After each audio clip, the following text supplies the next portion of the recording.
Can you hear me now? Can you hear me now?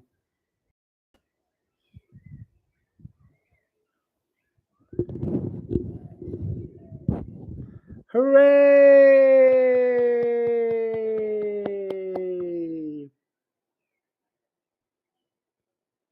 Well, that's good, because you probably can't see me. Good. So, look, there's 9 of you, so let's... Yeah, I wasn't mocking you about your mic, exactly. And I have such a cute little mic. Look at it. It's such a beautiful little thing. I absolutely adore my microphone.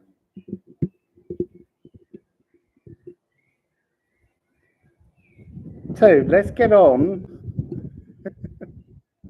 with the poem. Wassail, Kathy. Wassail outside therapy experience. Wassail, Haley, Lucy, Pool. Just testing the mic, really. Wassail, Amy Gill.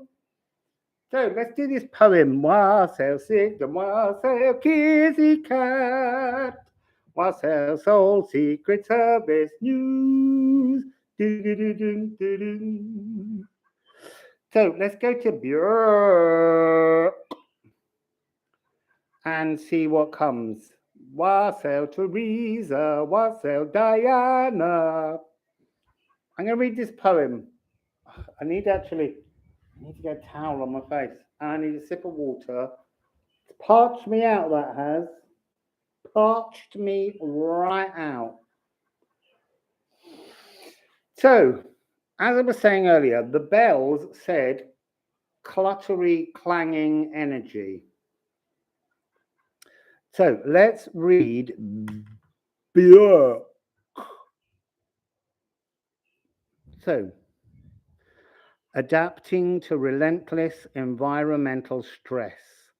Poplar trees wrap seeds in cotton casings and give these future dreams and wishes to the wind to carry, spread, and distribute. Their roots, safe from wildfires, are studded with buds, ready to erupt from below the soil and grow anew. Same roots, new home, new world. Begin again, knowing more about your future and how to fill it. So that's lovely.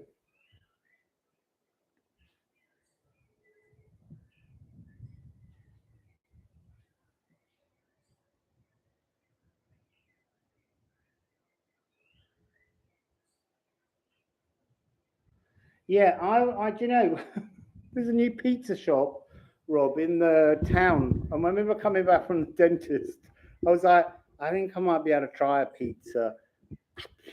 As long as there's nothing, it's not like got a really crispy base, I'll probably pull that off somehow. So I've come back and I've made myself a nice bread dough that's not one that you stretch, but one that you don't need to knead, because then it will stay softer. And I'm going to try and make, I'm thinking of using bread with sort of spinach and stuff all over the top, because I need more greens. I've been having great fun with my new crock pot. Anyway, I'm not supposed to be talking food yet. We'll go on to those recipes and things later. Let's get a message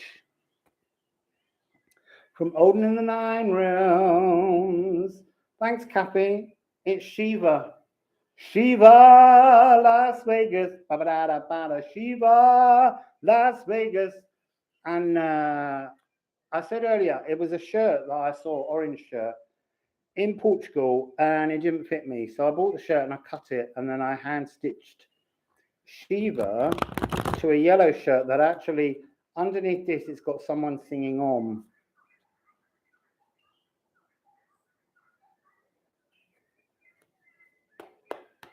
So, I know I really probably shouldn't sing Shiva Las Vegas. It will upset some people. I'm really sorry. But I can't help thinking Shiva finds it funny. Because you know what? The gods find things far funnier than we do. It's all right, Twitty. You didn't miss March. Apparently no one could hear me. So, Björk, begin. The Eclipse Tunnel. I'm not taking that one yet because I'm not in the right frame. So this Eclipse Tunnel, why am I getting I'm picking up this notion of like the clouds of unknowing when I was up the mountain.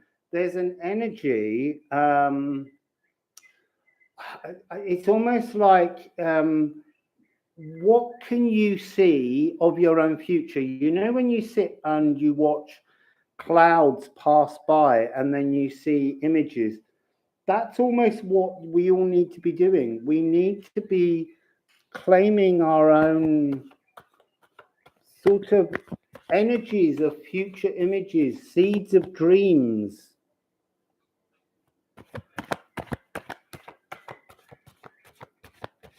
I have to go back and see what Eve's up to. Yeah, I'm calling it a crock pot, but that's not what we really call them. We call them slow cookers, but these are different because they're not even a crock pot. These are new.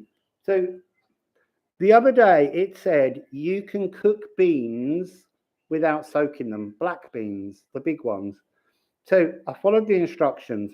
You put the beans in and you put the water in and then you press frijoles, the beans, and then you press go and it kind of slow cooks in terms of the lowness of the heat that it uses, but it also, it's locked like a pressure cooker. No gas. It's just it's like running a light bulb. Let's see that Esther's been cloud watching. That's what it's to do with. You've got to find form to dreams. Clouds are sort of, I've got to stop kicking that table. Clouds are, what were they trying to say then before I kick the table? Clouds are inspirational forms. So if you saw an elephant, you have to think, what does an elephant mean? Ganesh, remover of obstacles. So you've got to be looking for what you see and going with it. So anyway, I cooked these beans and they were so perfectly dry inside that when I mortar and pestled my salt and garlic and chili and lime juice and then mashed it all together, now I can pull out really dry baubles of this bean mix, squash them in your hands and fry them into little bean burgers, and they're delicious.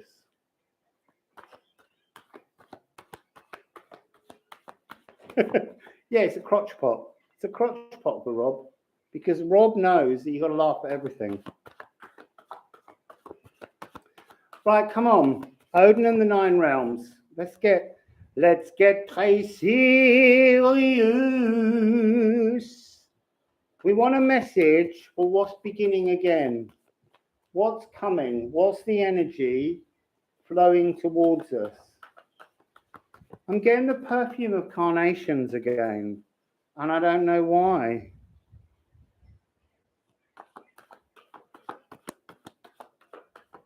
Yeah, you can do so many things. I'm learning new recipes. I made satay sauce in my crock pot.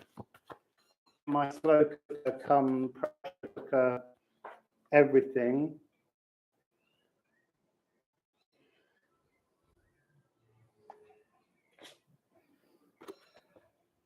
Right, so it's ether, ice.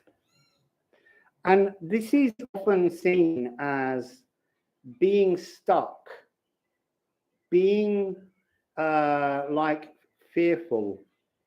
And that isn't how I see this energy.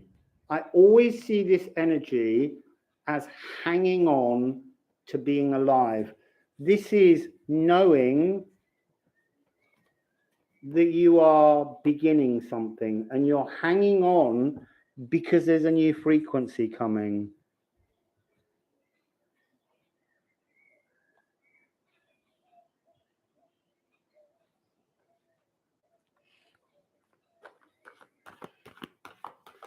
So, second one, what's this? Gripping to life. Why? Why? Why? Why?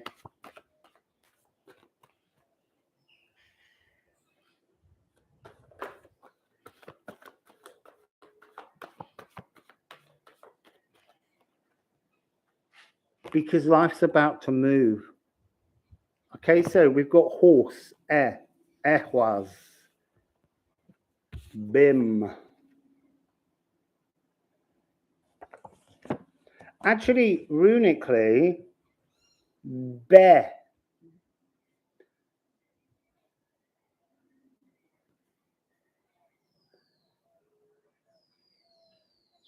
I'm just sitting with the sounds because there's something about the energy of Isa being the opening of the tunnel, and then the movement is something that's like a kind of spirit journey. So let's find out what this spirit journey is.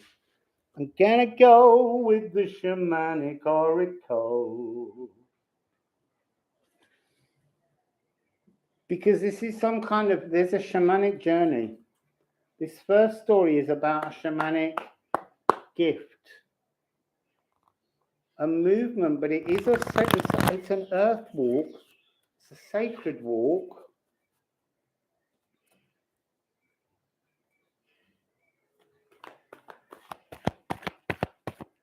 Yeah, I'm afraid we can't keep going on about the intermittent signal. I can't do anything about it. They've just fitted a new internet strengthener, and I can only pray that you all hope no sound again.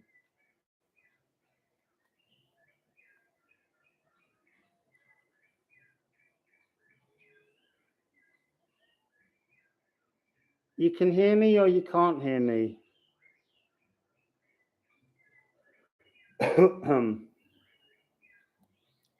Look, Sacred Seer can hear me and see me because she believes she will hear me and see me. You can hear the birds, you can hear me. It's working fine. That's how we have to all manifest. I really think this is the lesson, the message. You know, there's something really important about how we believe our world is. And if we believe there's blockages, then what will happen is we create them. And we need to free ourselves from, what's the word I want to use? Like, not malanticipation, like bad anticipations, fearing the worst. So we have to step out of that.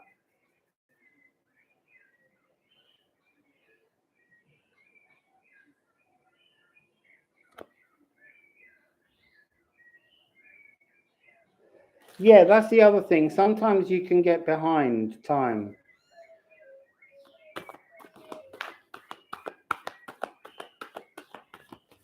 So stop fearing the worst. This is a message. I feel like that's a very strong message. Stop fearing the worst. Because I feel like we've been called to look. There it is. Exactly. Stop bringing a curse. How funny. Yeah, the birds here are crazy at the moment. So look. Here we have the curse. As I'm saying, how you bring in energy, you curse yourselves. If you fear the worst, you curse yourself and bring in that energy. That is a really massive lesson. So look, I need to hear that too. We all need to hear that. We need to hear that how we choose to view the world is how it materializes around us.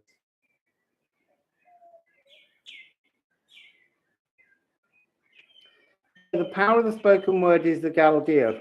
Hidden within the deck is the truth of walking through life in the energy of the tree of life, your own personal Yggdrasil tree. So look, I'm going to continue. And if you can't see or if you can't hear, you need to ask yourself internally why you don't want to see and why you don't want to hear. It's the only way that we can get through this.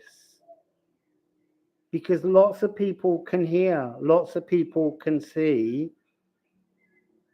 and I can't do anything to change the fact that I'm in a mango orchard, in a jungle, where the signal isn't the best.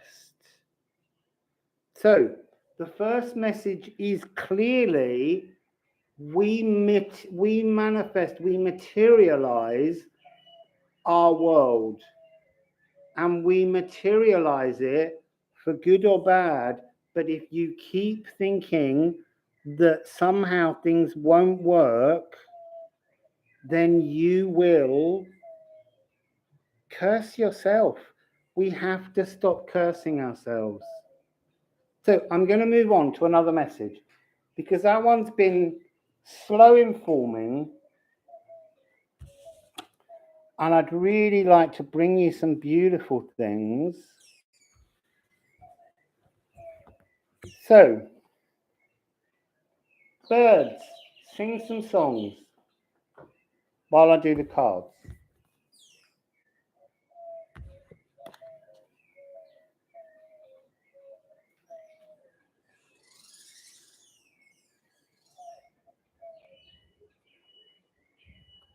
Do that again.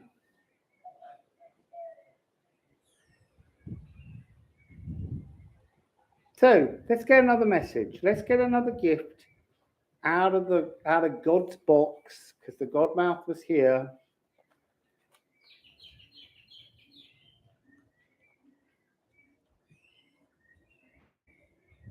It's a little grey bird with a black head.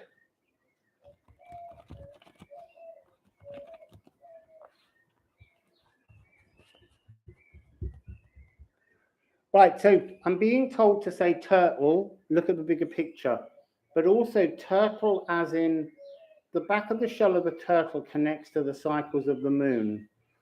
It has 28 segments and 13 segments, and it relates to reading the moon. So see the bigger picture, see the bigger picture. It's so funny how it's become like a test now. If you can hear me and see me loud and clear, you're tuning into your best frequencies.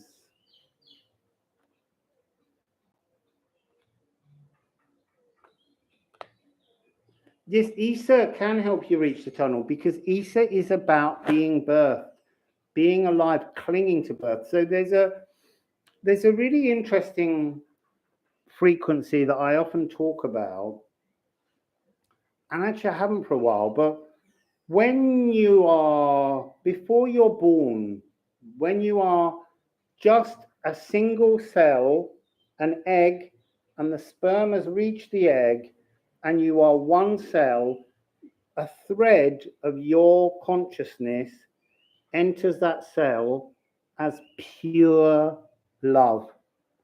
Whatever you did in previous lives, everything was forgiven and erased.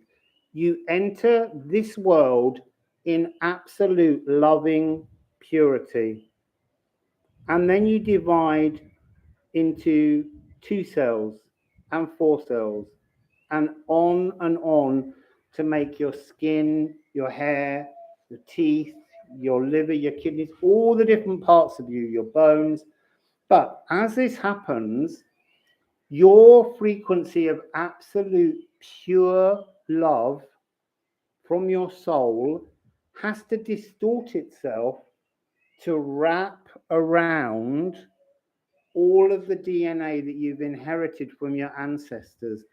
And that's why we have these energies that are darker than the purity of our consciousness.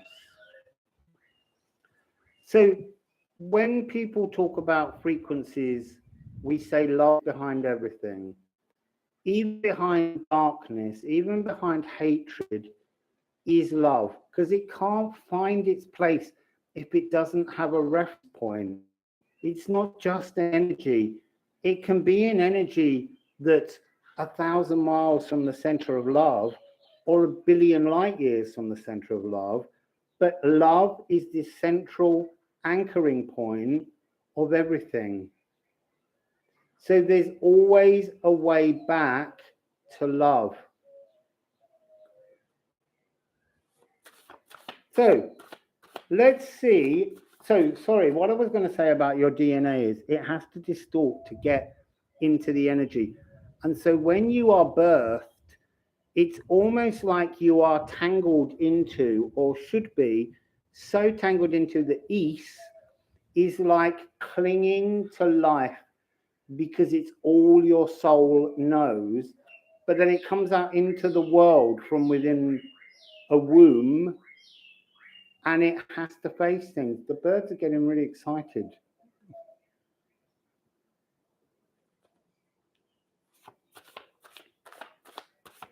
So let's get, actually I need a sip of water. This was ice, frozen. It was ether, and now it's fluid. It's not as nice, but it still does the job.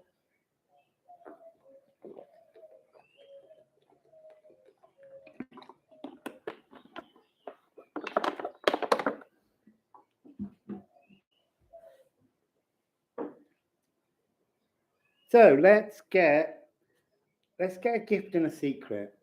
We want to move into this new beautiful energy, this eclipse tunnel. We want to move into a new and better place in life. Wassail, Tashmari. There's a chakalaka birds.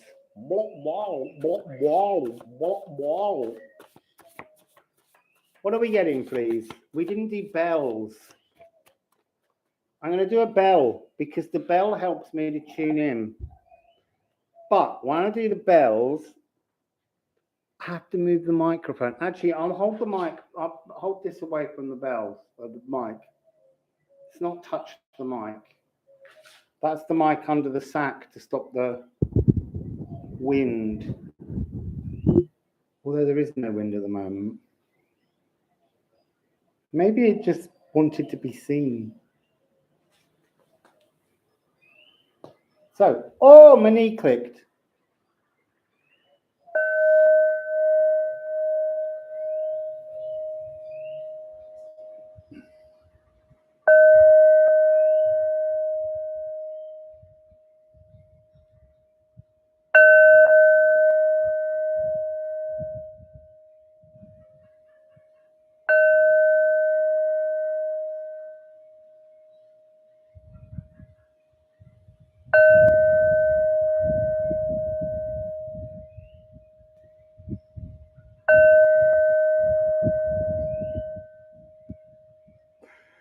Do you know what? Loads of the birds here have got the craziest noises. I was getting the energy of internal organs. What internal organs? Kind of adrenals. So very Neptunian. That's weird because I know I call it Neptune's bells because it's an E flat, but it doesn't usually connect to that. So, yeah, maybe internal updates. It was definitely DNA. So let's see.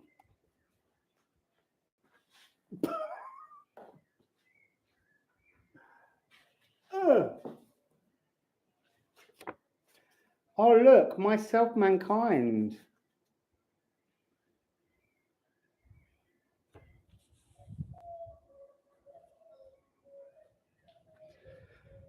So let's find the poem.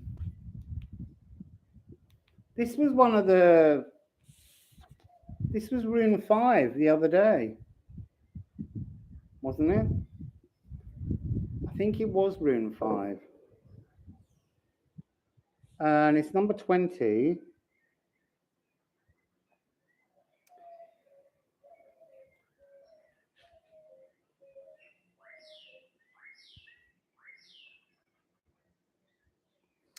So this is about coming back together. Just gunshots now. It's actually fireworks. It's kind of weird Children's Day here. I'm not sure what, but rather weirdly in Soriana, the supermarket today, the people working behind the counter had their faces painted white like mime artists. And then they had skull and crossbone plastic bowler hats on, but they didn't have a mask. And we all still have to wear masks. But if you've got your face painted, you breathe differently, apparently. It's so hard wearing a mask here. It's so humid and hot. It's just I'm like, I don't care. I've got no teeth. Can we just do away with the masks? Because it's too much for me now. Yeah, we did create our own rune, and bind runes are really important. And I think sometimes it's good to take 2 runes and then work out how to bind them. Maybe we'll do a video on binding. So man, 20. To be one with yourself, but also to be one with the space around you. To be one, all and everything. To be the symbol of a symbiotic shared expression of self and other.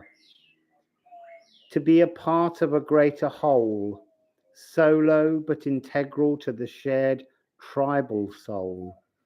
Singing in the chorus, but holding firm to a melody of your own making and inspiring others. And just be your own light. Be the light that lifts the fog from others. But be with others. We have to come back together. Walk, walk, walk, walk. Walk, walk, walk, walk. I've got a little bit of sweat on my glasses. I'm really hot and damp. So I'm going to go straight in on this one with, actually, the Alchemy of Astrology. So there's the most beautiful, I've forgotten what they're called. Kathy told me the other day. It's a orangey yellow bird.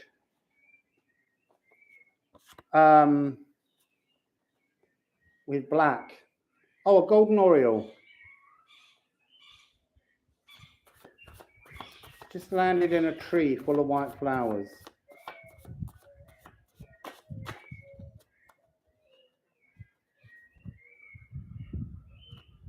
I've got 2 cards here and they're trying to get away.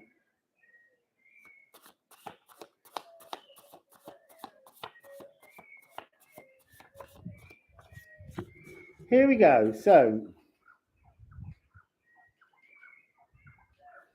what do we have? We have Dark Moon Lilith as our opening gambit. So, Dark Moon Lilith, this is a return. This is an energy of having been away. It's like, oh, you see, that's interesting. I was going to say it's like you've been away, but I'm actually being told Spirit's been away. Spirit's been away so that you could find your own power, and Spirit's coming back.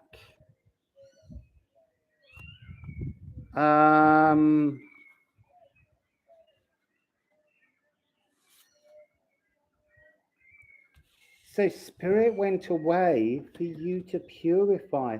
So all of this difficult energy that we've been experiencing was about our own status.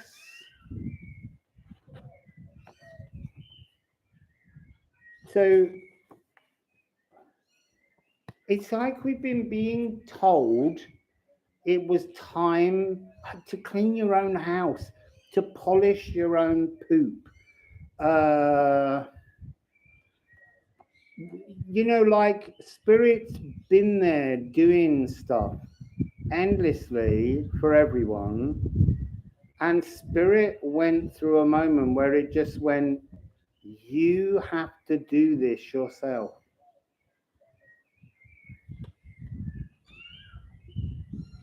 You have to do this. You have to deal with, oh, that wonderful word, soul ablutions. You have to clean your own soul. You know, think of your soul, think of your life before this as that rotten, messy teenager's bedroom. And you need to go in and you need to clean it up. You don't lie there waiting for your mum or whatever appropriate adult is going to come in and do this. This was a chance for Spirit to walk away and watch and actually see what we were capable of. Yeah, I said poop. You got to polish around poop. But that's what you got to do. There used to be a phrase which is you can't polish a turd. But Spirit said you need to. Nothing's impossible. I'm possible. So, Mary, if it's freezing up, it's you freezing up. I'm really, really sorry. But that was the very first message. If you think you can't see, you can't, and you will manifest it.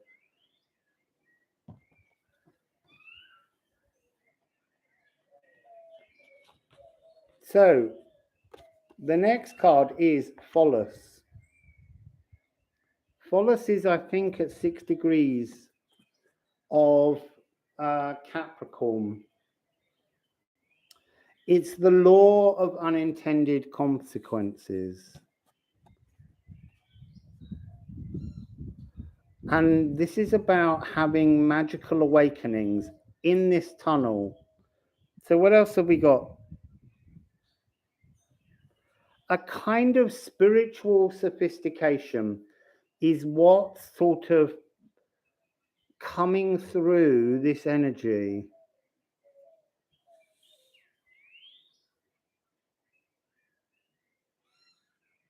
There's something about, we need to soften. We all need to soften.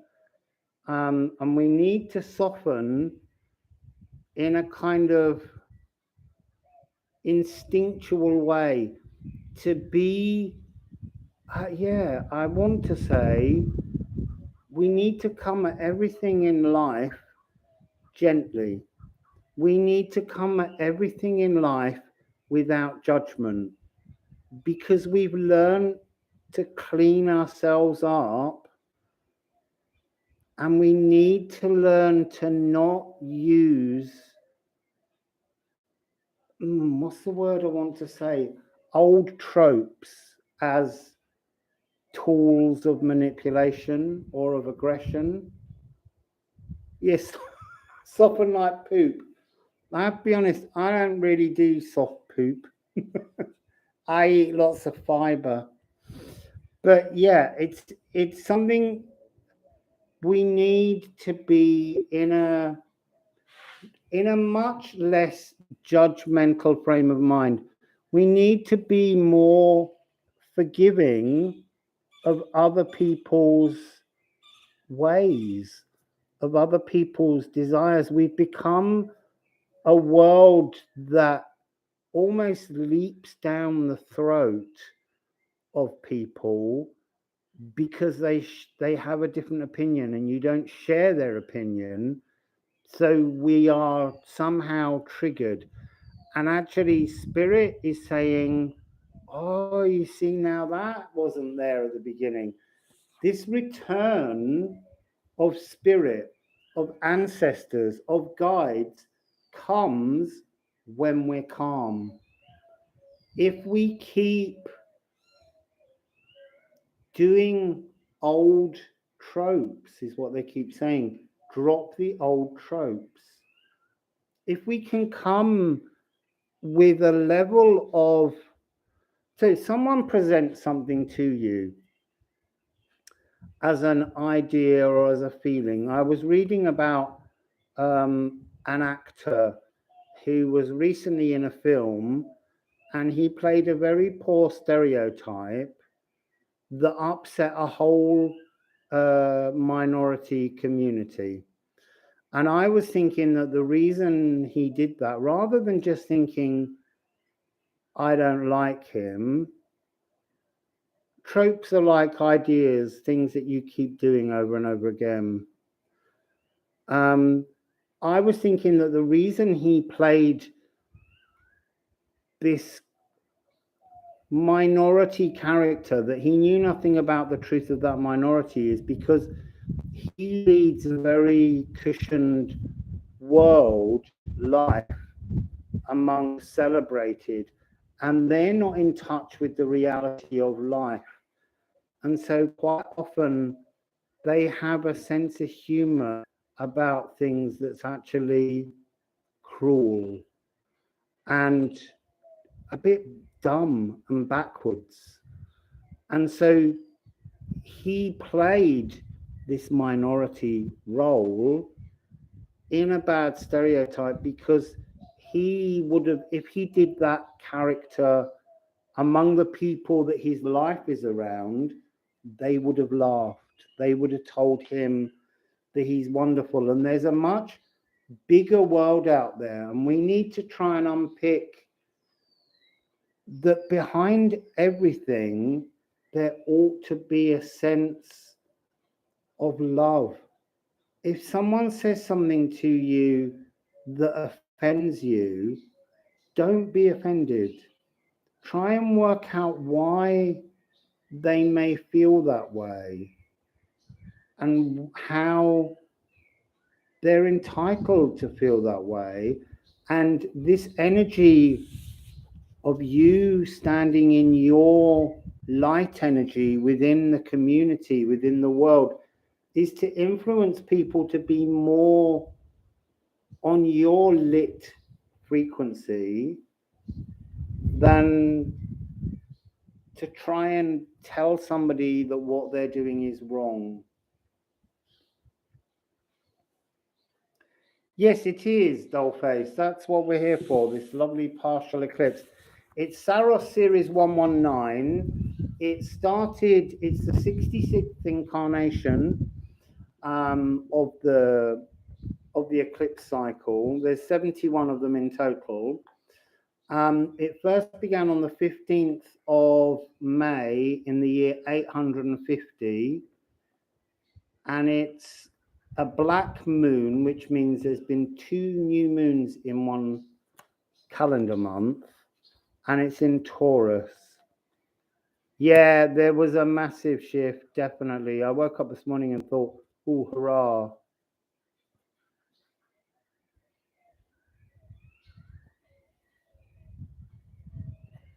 Yeah, I think the pen magician, I think that's really, really important. People are not listening to each other, and we've had a whole thing where people couldn't hear when they wanted to. But we have to be able to listen. So that's a really nice message about seeking calm and spirit returning. Actually, I was going to ask for some more cards. Sorry. I got so excited by that message. I haven't got man anymore. I've tucked man away, but I've got the 3 alchemies. Let's see what else there is about spirit coming back. Returning spirit would be nice, because they've been really quiet. They've really been watching us.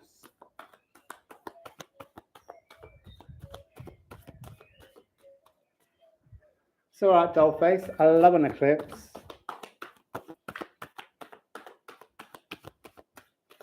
Right, so we've got an energy hidden inside the deck.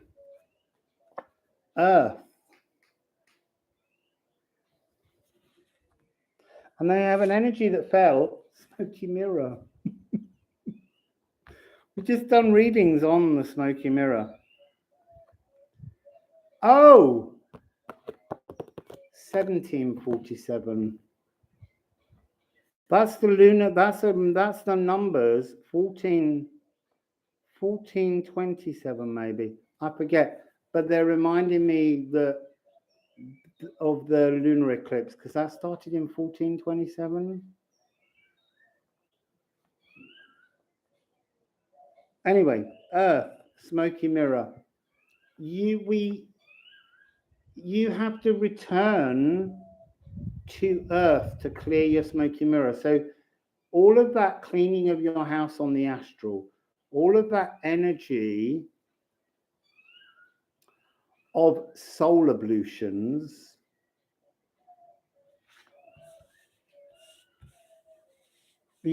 purifying your own soul, but doing that energy yourself, is to clear your smoky mirror and return you to your place in the earth, to bring you back down.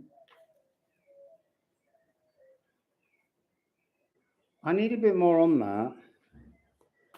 I want more, less about us. I want to know about spirit. Because honestly, spirit's been hiding from everyone. So spirit is coming back. Talk to me about what that means. What does it mean? What does it mean, spirit?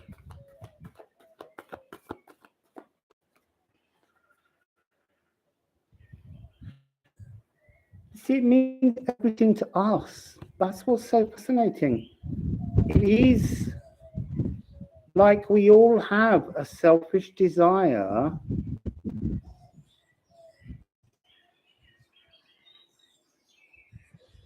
By Wassail, Patrick. We have a selfish desire to kind of pick up spirit, to be with spirit. Like they're showing me like being like a helpless baby, and spirit's trying still to say that we're returning to you, but not when you're demanding. That's really Wassail, God is of the garden.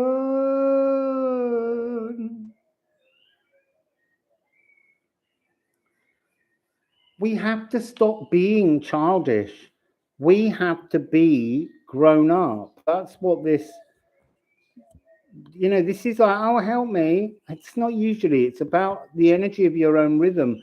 But this is like, it's like a selfish rhythm, a drum. Let's get some Odin. Let's get some Odin, Odin, Odin, Odin.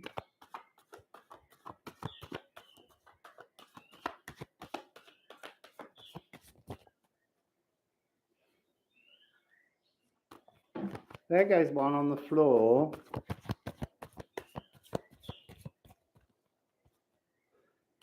Yes, Tash.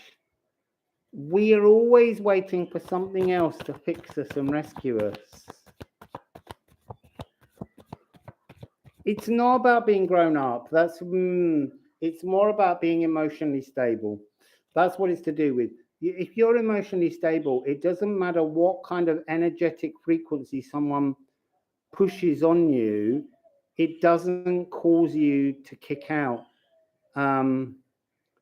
Is it similar to the inner child integrating? I want to say no, only because I have a little bit of a problem with the inner child, because I think that the psychology of working on someone's inner child is infantilizing them and is not actually allowing them to grow up. It's like saying deep within our emotional language, we're just a child. And we're not. We might behave like children a lot. And we do. We all do that. But I think we need to be able to, I keep calling it, we have like luminous warrior frequency. And I've often said, you know what? Ditch the inner child, because, as I say, it makes you feel like an infant. We're adults. We're grown up. We have choices that we can make. And we do absolutely have to be our own savior. That's what we have to be. We have to be Baldur. This is a beautiful card. Baldur was loved by everyone because he was so shiny and light. And yet, Loki despised him. And so did all of the other gods because they hated to see his inner light. It upset them. I'm not saying that he wasn't, someone that had a load of fun and everything, but Baldur is always seen as, they always talk about it as being the beautiful one, but what I think about it as being is the loving one. He was just loving, and his mother, Frigg, she went around everything, and she asked everything to never harm him. And so all of the other gods would throw things at him or try and get things to harm him, and nothing would harm him. So you throw a rock and it moves out of the way and doesn't hit him. So the only thing that didn't agree to not harm him was mistletoe. And so Loki fashions a dart and he persuades Hod, Baldur's brother, who has no eyesight, to fire this arrow at him and join in the jokes. And of course it kills him. And then he descends to hell because he didn't die in battle. So he doesn't go to Valhalla or Folkvanger. And so he goes down to Hell's realm. And then the gods go down and they ask, can we have Baldur back? It was an accident. And Hell says, no, you can't. These are the rules. And I'm happy he's here. He's like the best thing that's happened here for a long time. And then she protects him. She protects him from the cruelty of the world. And then after Ragnarok, when everything is destroyed, she brings Baldur back to the world. And that's kind of like what we're all expecting, is Spirit to just fully always protect us. And that, in a way, infantilizes us, because we do have to take responsibility for our own spiritual well-being. We have to be our own inner light. We have to shine. That's what the Man poem was about. And there's nothing protects you more than knowing you are protected by being you, by engaging in the notion that you have a destiny points, many that you will meet, but that you will meet for your best purpose. Okay? So we have to keep moving forwards, knowing that we're walking in the perfect light, because we've cleared our own smoky mirror. We didn't ask some cleaners to come in and polish it. Yes, Spirit teaches us to fish and not just handing out fish. Yeah, I think that's true, angel number 420. It's like we're codependent on our spirit guides. And we're like, oh, protect me, all of these kind of things. And there's something about us having to learn to trust our own journey, because we create it.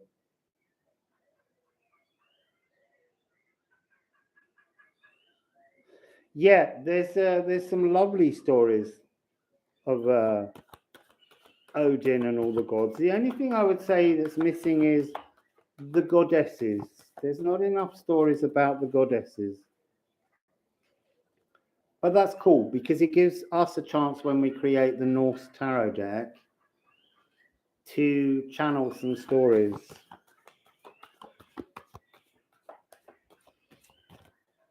Own authority. Be your own author.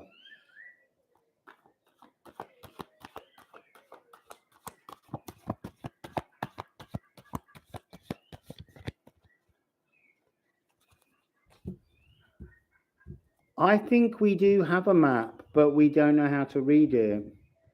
We have to trust that we know that map, and that's the interesting part.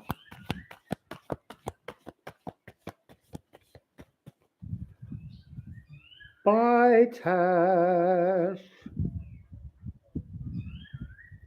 But we do, yes, listen, we do need help. I just think that right at the moment, we've all been given the chance to redefine how we live and how we want our world to be. We've been in 2 years of kind of very different energies, and we've all stopped a lot. We haven't interacted with each other a lot. We've had a chance to clean up our kind of astral auric field that clings around our bodies.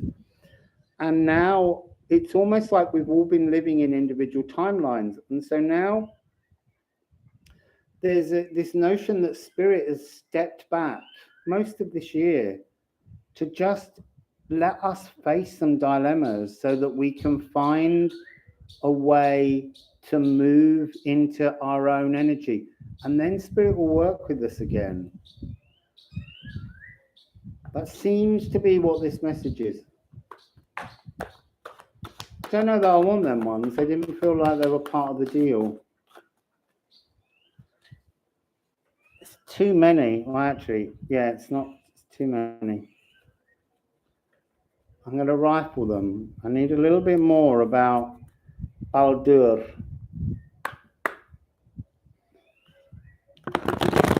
Oopsie, oopsie.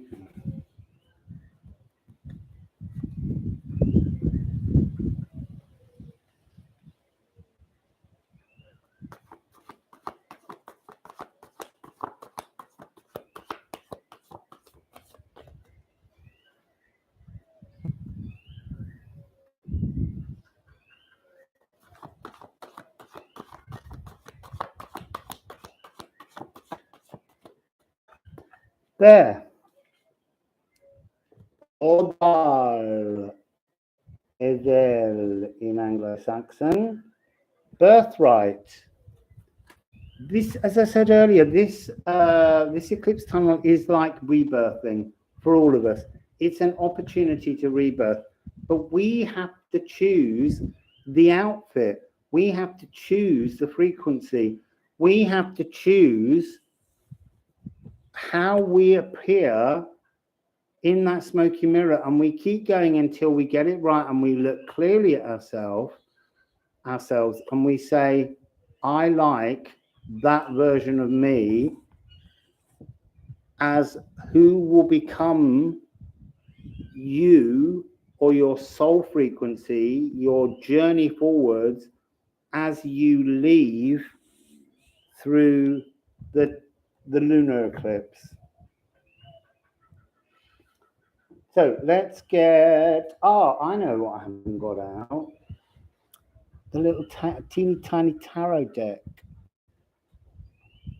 Titchy tarot, titchy top. So let's just get a little an ender on that.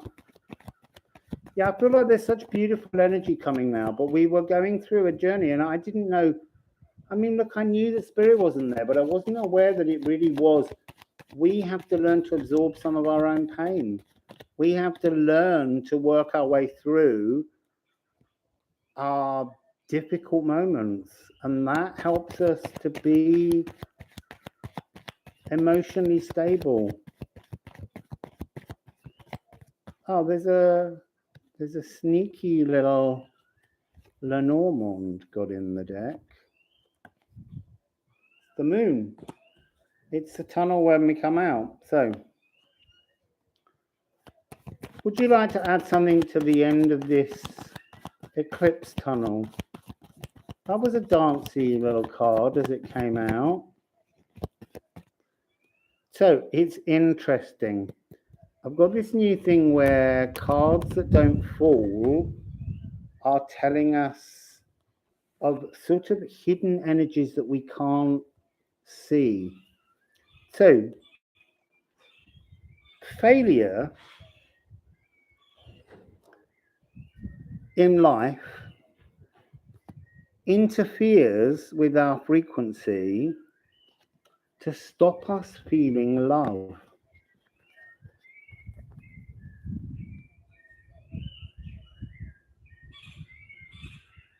And that's a really interesting message, that somehow every time we relive, blame, focus on any kind of failure to harvest anything in life, it acts as an interference on our ability to see that behind the failure and the interference is love, but it blocks it.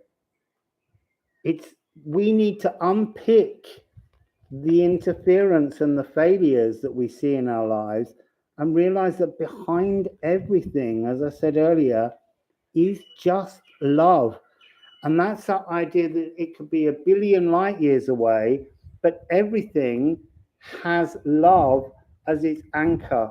Whatever distortion, whatever interference, whatever failure is there because it's made from love. So what are the energies that we're meant to be connecting with that are kind of hidden away? And this is gorgeous.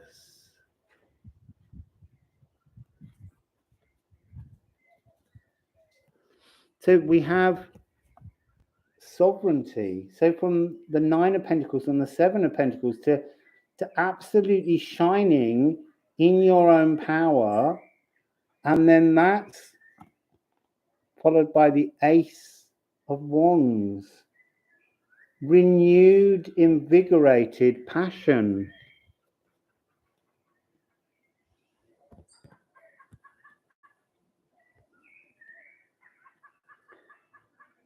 This is about coming to terms with all the different versions of you that you've been in life, that you think of as this frequency. 1, 2, 3, 4, 5, 6.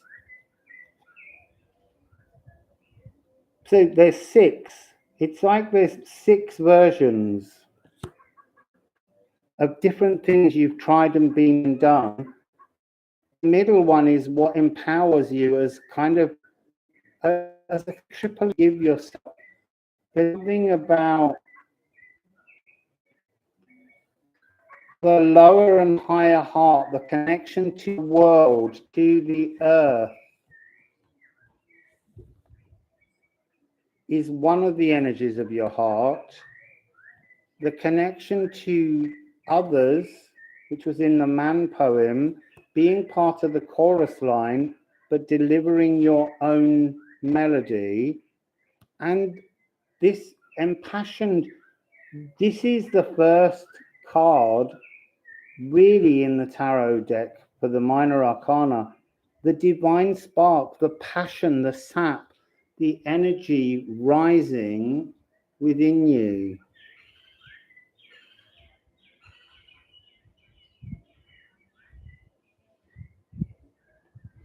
Past lives. What are past lives?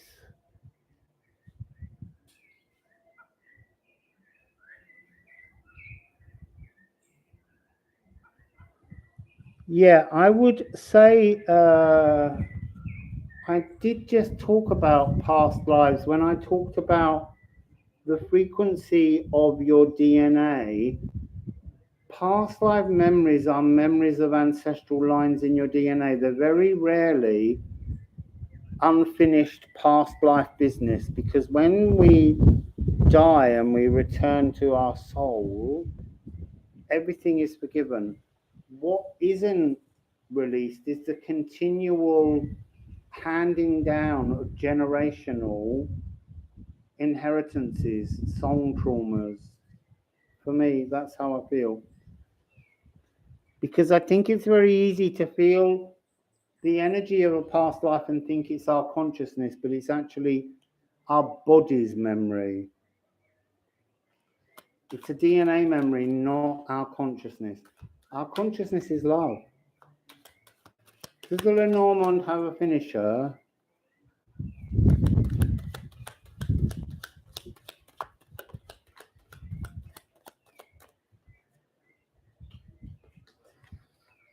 Bury the past.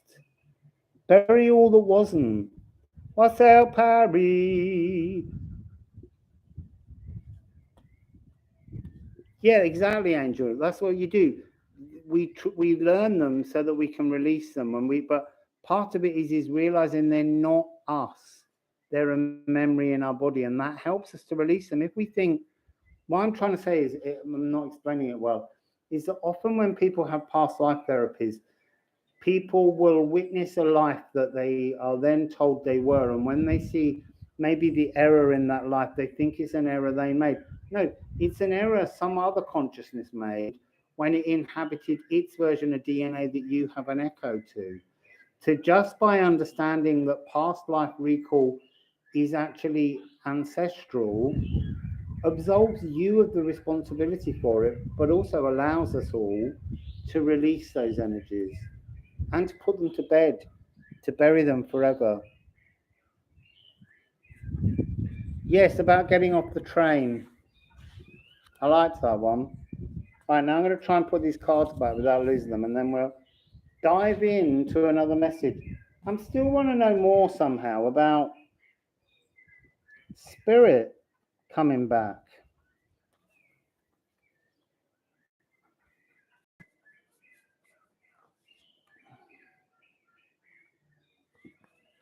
To have a little chitter-chatter while I put the cards back.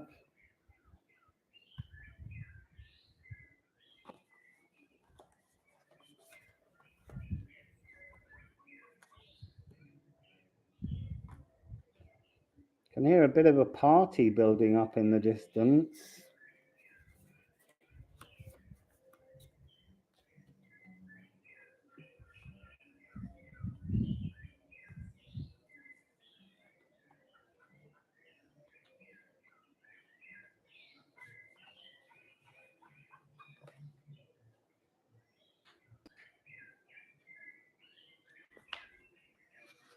Birds are chirping a beautiful message.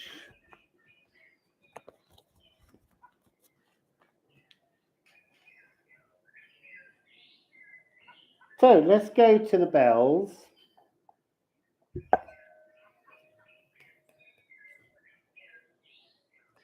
Right, oh no, I have to hold this up away from the microphone. This.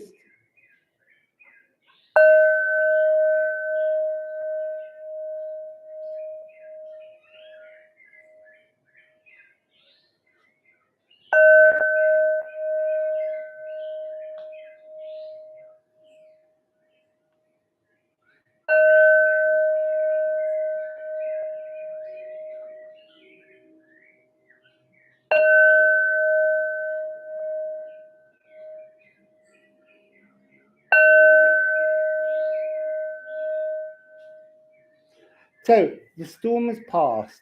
That's what I was hearing. The storm has passed. Then they were talking about shipwrecks. Ships also missing the rocks because of beacons and lighthouses.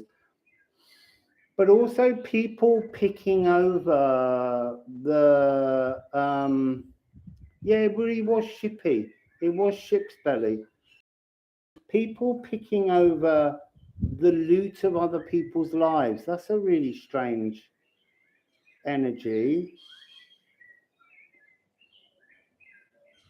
People picking over the loot of other people's lives, but that's like a thread of what we've just been talking about as well. But this is definitely being like coming back, docking, coming into port, or coming into a new port, maybe, is part of it. So let's go to the runes and look for a poem.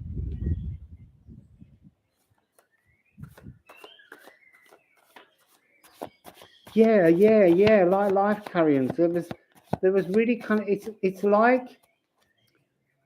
like going through a dead man's pockets. It was that kind of energy. It's like a ship crashes and all these people come out and they're picking over all the loot. So I would say it's an energy of self-preservation and selfishness. Anyway, that was in the bells. Yeah, the loot of other people's lives. But I want to also say that there's something about that is also the energy of ancestral song traumas, melodies caught in our DNA. We have to pick over their lives to release them from our own DNA.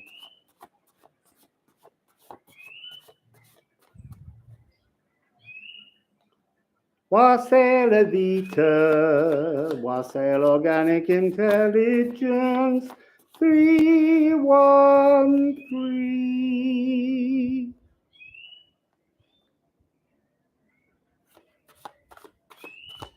So let's see what this is. Let's see what this is. Let's see what this is. Let's see what this is.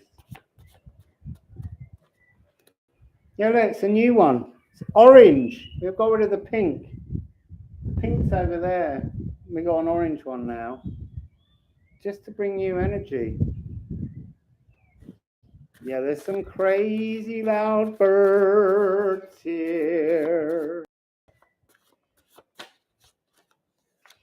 Oh, this is coming out a lot at the moment. Came out in Rob's reading yesterday. Earthmasion.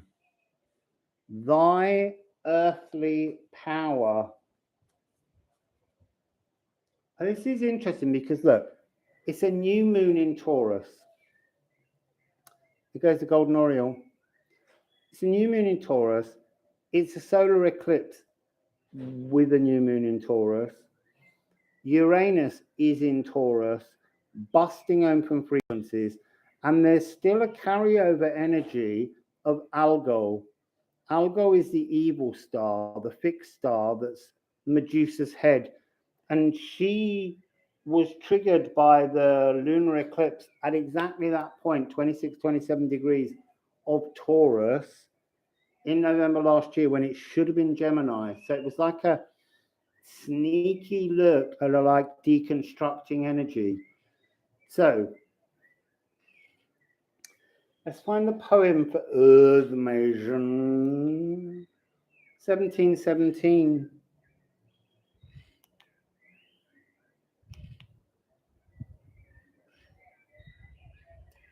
So, what number is it? 60. Let's find poem 60.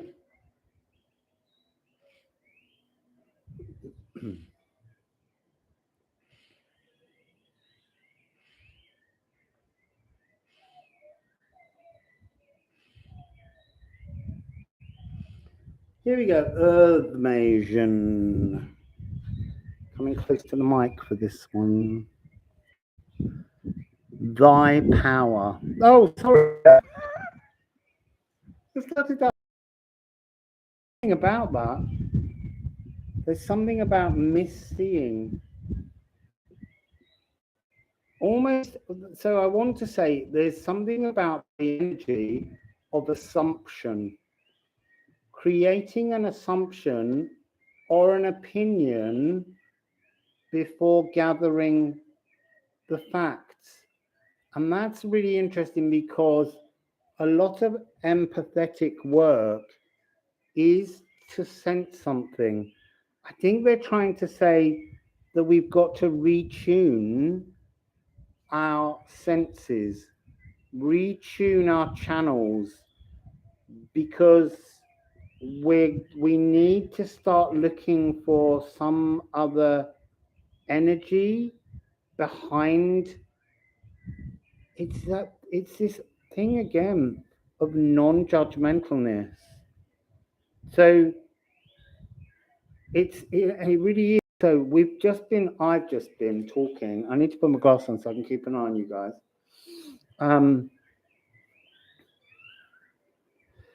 I've just been talking about people picking over other people's lives, and yet at the same time, I've been told that the retune on that frequency is not the judgmental energy of going, look at those people.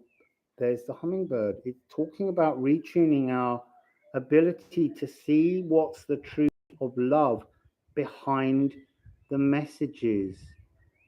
So I'm saying there are these people picking over the pockets of the dead. Why are they?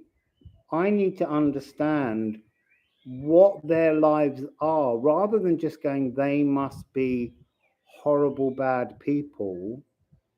They could be people that have nothing and are starving or whatever. I don't know what the answer is, but the point is we have to retune ourselves to seek a deeper emotion. The further we can go into any situation and see the truth of the love language behind something, the better we will feel, they will feel, and the world will feel. Okay, that's really interesting, because there was something in the start of that image that came across as being judgmental, of thinking. It also reminded me of a poem I wrote a very long time ago that was about a guy who steals the clothes of a dead elf, and he has to then become, he's cursed because he puts these clothes on to become a storyteller. It's like this big hairy coat, and all of the stories tangle around all of his emotions, and he can't take the coat off, and he has to brush the coat, and as he brushes the coat, the tangles undo and all of the stories have to spill out, and he has to walk the world combing and telling stories until he dies. And then the sister of the woman who cursed him will take the coat to stop anyone else being cursed by it. But there's something about that story that's a judgment made on someone who stole a coat because they were cold. And they took that coat because they were cold. And how that deed was judged immoral.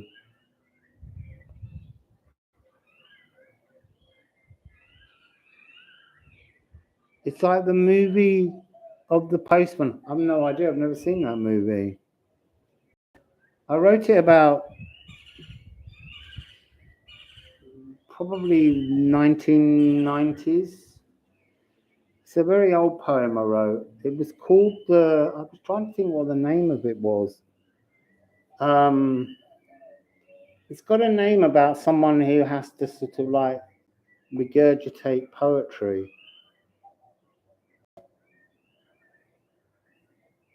Yeah, that's also true, Diana. We do judge people on their governments, and it's arbitrary what country we're born in so often. And then we're judged on being part of that national energy. The yarn raker, the yarn raker. That's anyway. Let's read this poem, Earth Mason, because that's what we're here for. Wassail charity.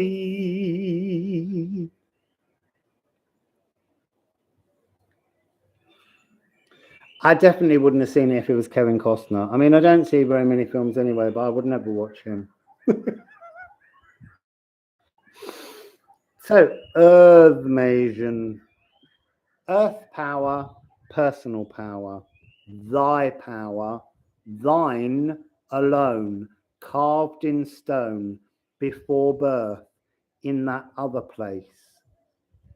Sigil of the cosmic gift that awaits birthing through you, by you, for you. Esoteric secrets of the full moon eclipse, where worry and ruin are dissolved by the light of being, seeded in the earth magus, the oldest sacral cycle completed, shadows burnished, the soul refurnished.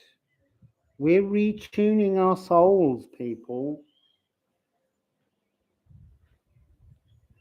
Yes, I think that's true. I think stealing the coat was being their own savior. The person was, the elf was dead and it wanted to be warm, and yet it brought a punishment. Maybe I need to revisit the poem and change the outcome. So, I should read that again, shouldn't I? I usually read them twice because it gives you a chance to tune in. Let's just read it a second time and then we get some cards. Whoops, I just blew it up beyond the size I can read. Ah!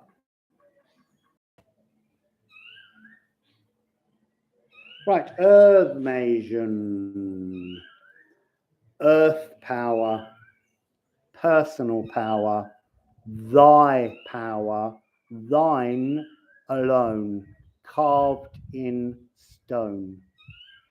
Before birth, in that other place. Sigil of the cosmic gift that awaits birthing through you, by you, for you.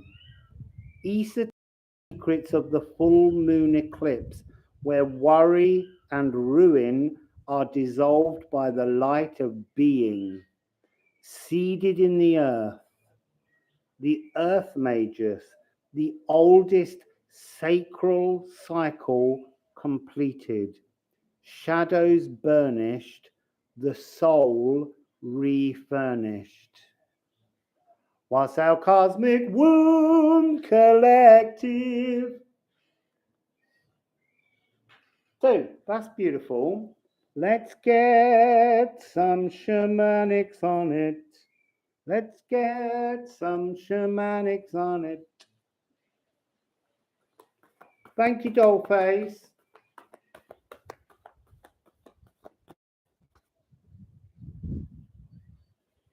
You could endure Costner for a peek at Tom Petty.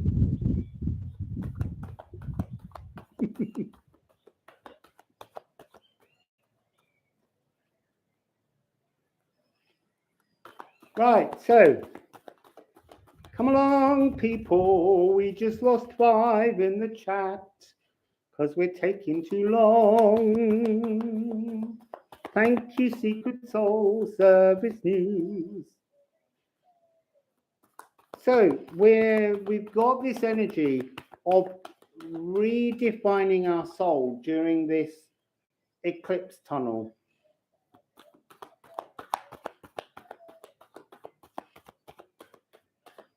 Really interesting. These cards are really being tight-lipped. Come on. Show me the message.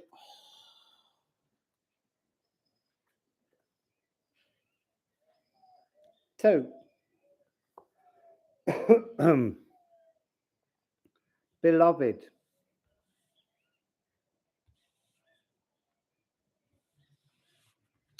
and we have eagle. Eagle feels like something very left of center. Eagle feels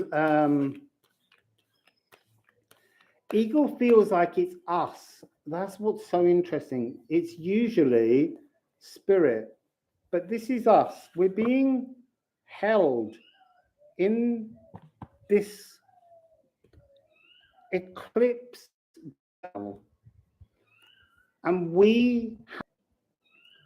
how we strike down on what we strike on. It's like it's all up for play.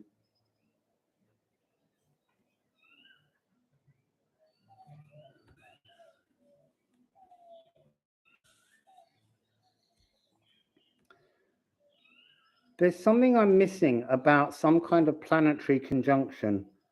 So Mars and Pluto. Mars and Pluto. What are you telling me about Mars and Pluto being a seed in the soul? I don't know what that means. Mars and Pluto are a seed in the soul. They're going to sextile shortly.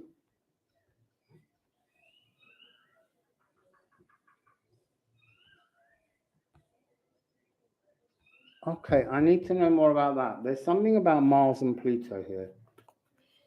Mars and Pluto. Mars and Pluto. I don't feel like the first set. And then the other one is here. Something about separation. Something about separation with the moon. Separation from the moon. I need to look something. Sorry, I have to look. I need to know. Because there's something astrological coming in this tunnel that matters. And I can't hold all that information in my head. So just give me a little moment, have a little chat while I pull up.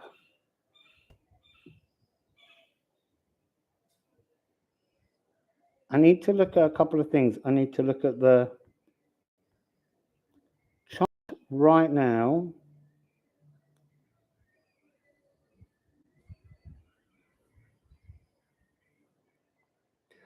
Right, so Mars is 7 degrees in Pisces now. Yeah, Pluto's at 28 in Capricorn. Pluto's turned stationary and is about to go retrograde. But I did sense something to do with the sextile being when Mars reaches 28 degrees or 27 probably of Pisces, but I'm not actually sure when that is. If someone can grab that information, that's great. Sun and the moon are at 10. Mercury is at 0 degrees of Gemini right now. Venus is at 27 and Jupiter's at 27, so they're in conjunction. So what I need to do then is I need to go, in addition, I need to move forwards to the lunar eclipse and see what's between. I need to see where they are at the end of this tunnel. Wow, Wassail, Penelope, you've made it. So come on, load, load, load, won't you load now? Load, load, load.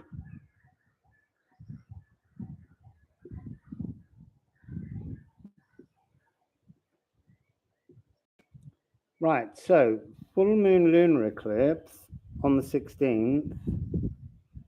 Let's check the chart.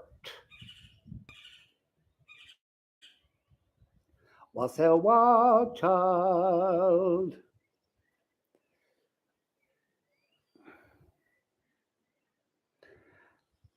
Yeah, so Mars has reached 23 degrees at the end of the eclipse tunnel. There's something about some kind of, so you're moving through, you're reclaiming your soul, but there's something about this sextile. And where's the moon? Well, I need to jump it forwards. I need the exact moment. I need to know. I can't have this not resolved. I need to know when Mars conjuncts, well, sextiles. There's something on that day. There's something going on.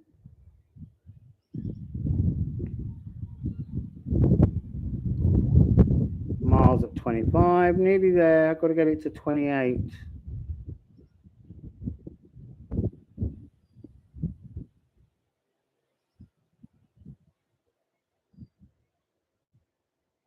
It's got stuck now, but it looks like it's the 21st, 22nd. It's just not loading. There's something about cutting something out or slicing back something. I mean, you're redefining your soul, but I think you've got to slice off old frequencies.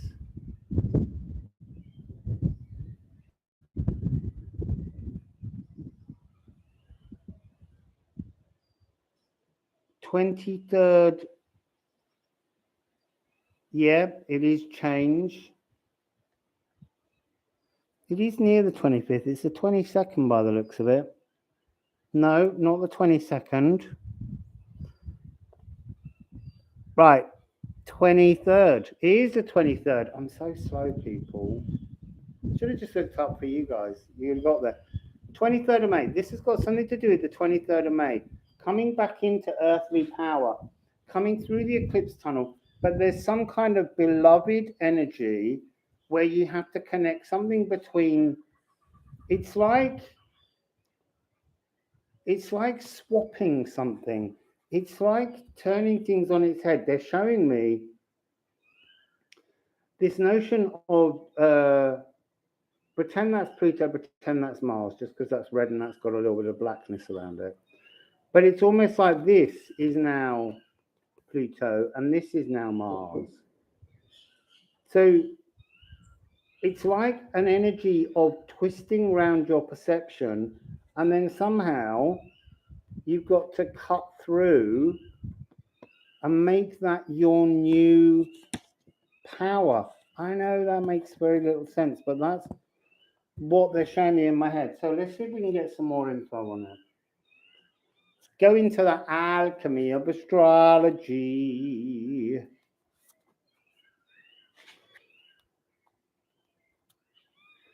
Okay, so you're saying that the shadows of the past have grown longer than time itself. There is only the now. We are meant to go into the now.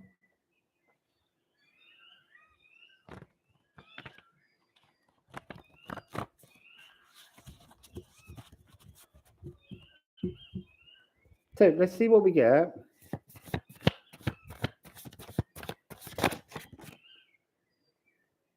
Capricorn for Pluto.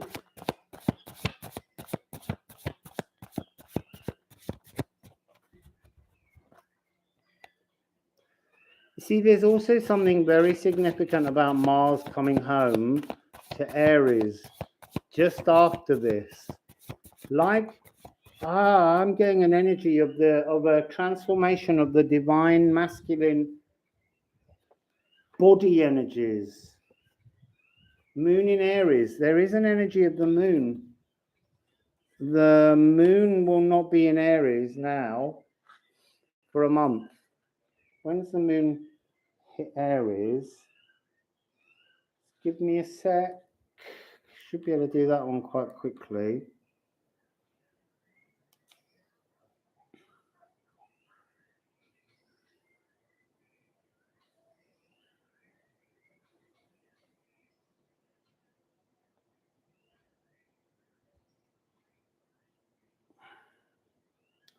The 25th. So it's in Pisces, the moon, on when Mars goes into this tile.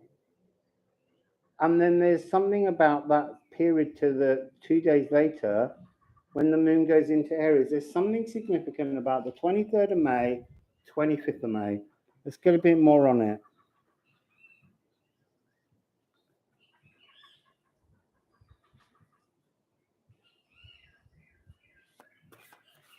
There you go, Penelope.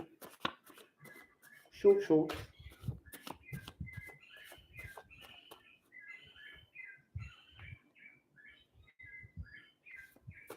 Oh yeah, I must have some more water. I've been thinking that for ages.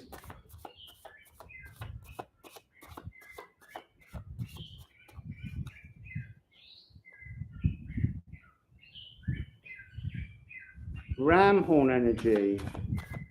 Yeah, I'm going to do some agua.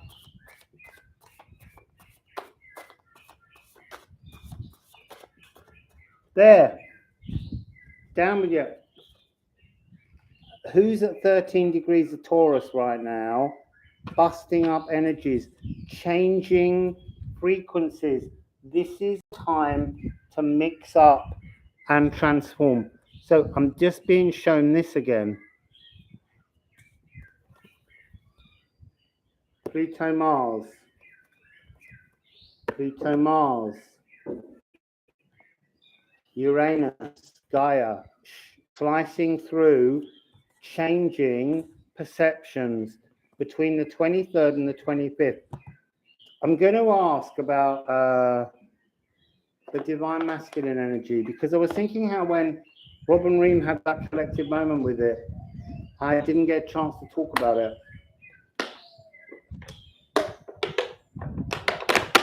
This is warm as blood. So,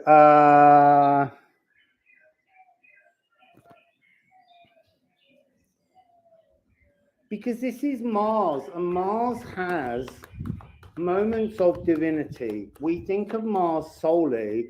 Look, this is part of the problem. Mars, you consider Mars as the god of war. And there is, right now, there's wars going on all over the world. And that is his energy. But in ancient Rome, and I talk about this often, the calends of March, the 1st, was when all the soldiers would go into a ceremony and bring on the energy of Mars the warrior.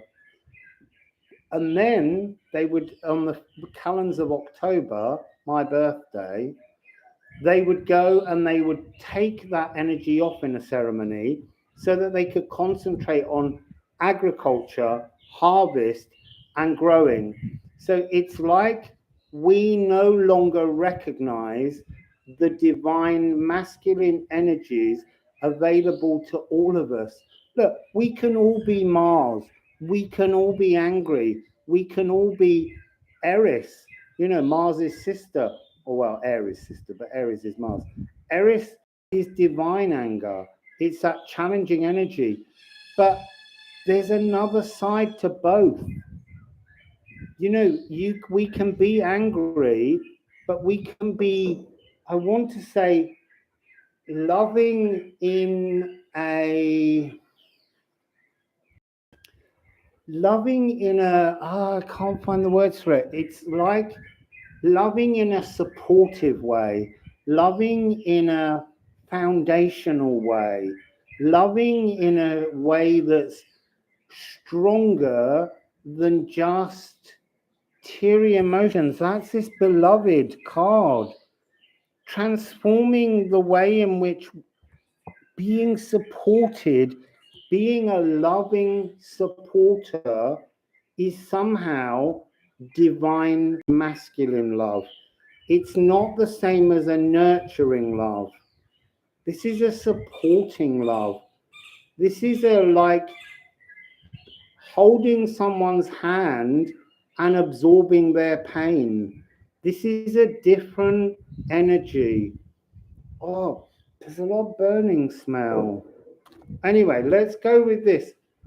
That is a really nice message. I've been wondering what my take would be on that. Well, not what my take would be. What would come through the cards if I let that energy come in? That's the message. Divine masculine. I didn't know this. It's what's coming through. And I'm going to say it again. Yes, a father's hands are different to a mother's, and they're no less than each other's. But you need both hands. We need nurturing love and we need supportive love.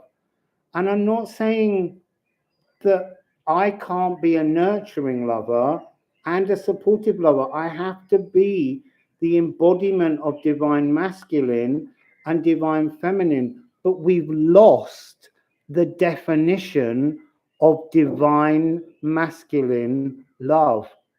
We've lost it. We've lost that energy, that definition. And I feel like it's coming back. That's what they're saying. 23rd, 25th, some kind of transformation. That's really interesting. I need to just show you how this card has landed. It's gone into the label of my shoe and it's just sitting there.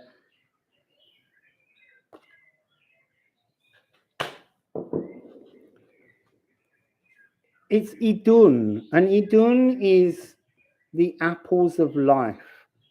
I want to say this. So the story they're saying to me is, we're always talking about the moment that Eve eats the apple, but so did Adam. You know, he didn't let her eat it and go, oh, you naughty woman. They both ate it. So there is an energy within us of the expelled and the returnee, maybe, frequency.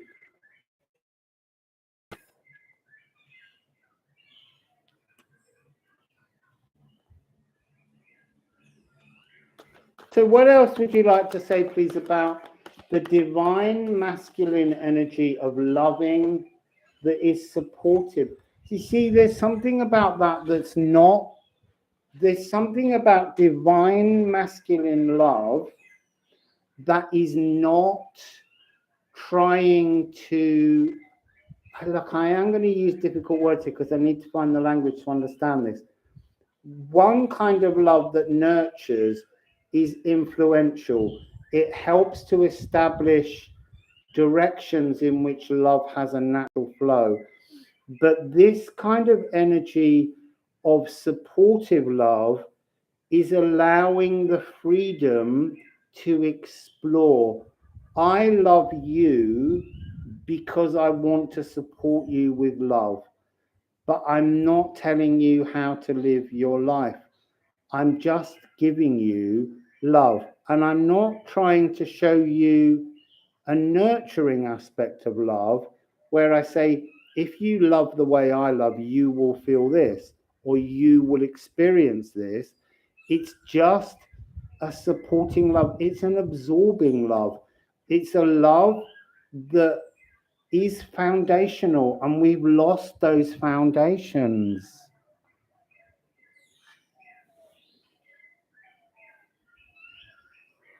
No, we need this energy back.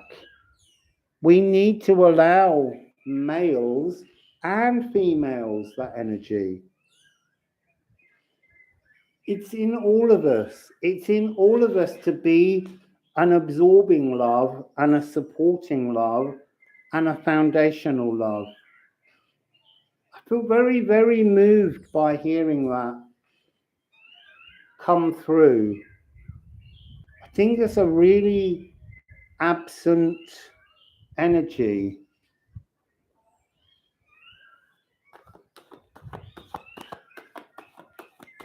Yeah, it is a really beautiful energy. I want to say that, you know, part of it is that even in the spiritual community for a long time, we've dulled out divine masculine love because we've not understood it. All we could see was a kind of knee-jerk reaction to what we call toxic masculinity. What else would you like to tell us about this energy?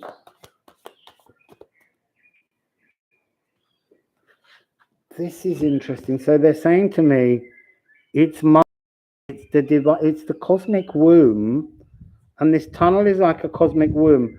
But so in a woman, I get it now. In a woman, one of the ways in which you can understand supportive love is pregnancy somehow.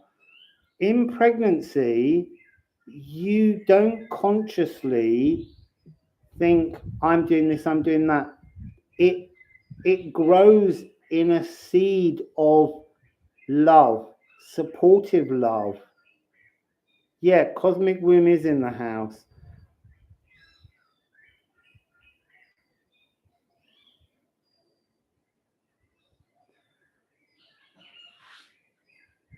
I don't think it's that the masculine energy is sitting idly by. It isn't that at all, Erica, I don't think. The message here is that we're not allowing the understanding of that message. We've lost understanding what it is. Because even when you're giving supportive love to new life in a womb, you're assuming it's a divine, feminine, nurturing love. No, that happens when that's when it changes from divine, masculine, supportive love to divine, feminine. I don't know anything about this. It's all coming through now. But I think we're being asked to understand the difference between them.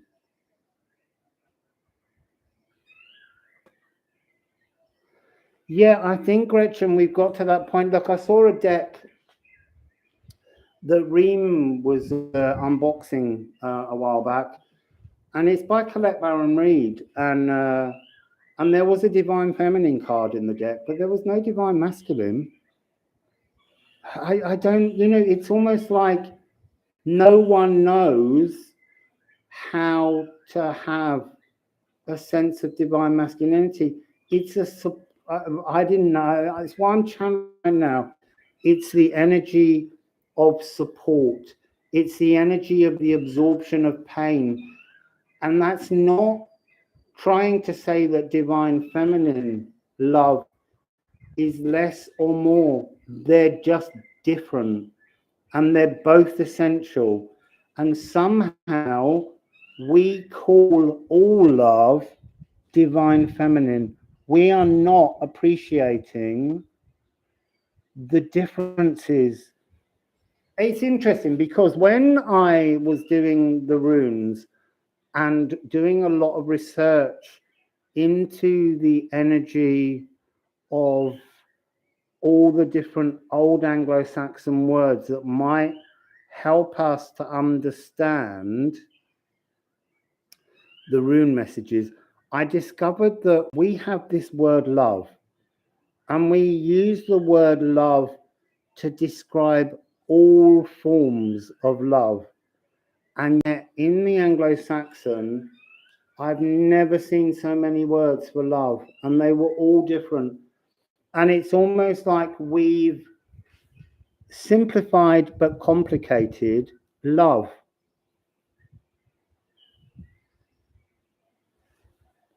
You see, look there, Sea Mystic Lighthouse, that's lovely. You've had more external support in the past 2 months than you've had in ever.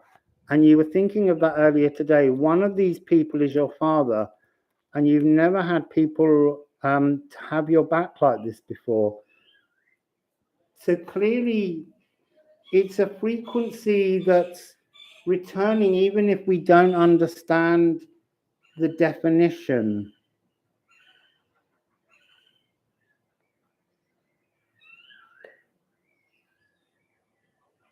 Yes, it is like multiple words of snow.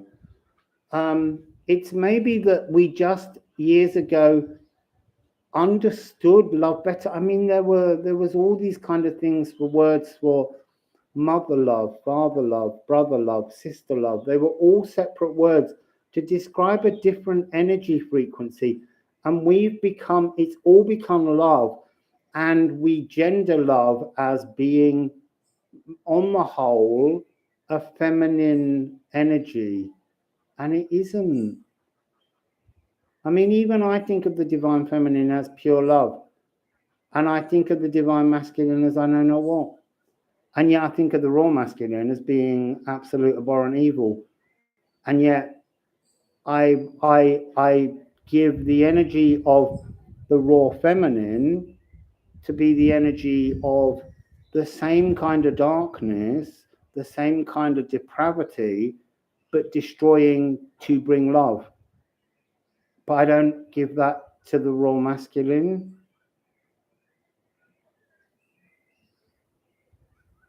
It's really, this is interesting. I need some more information because that's coming out. I mean, look. Apples in the belly, cosmic womb, the supportive frequency. Yes, it's the female form growing the child in the womb.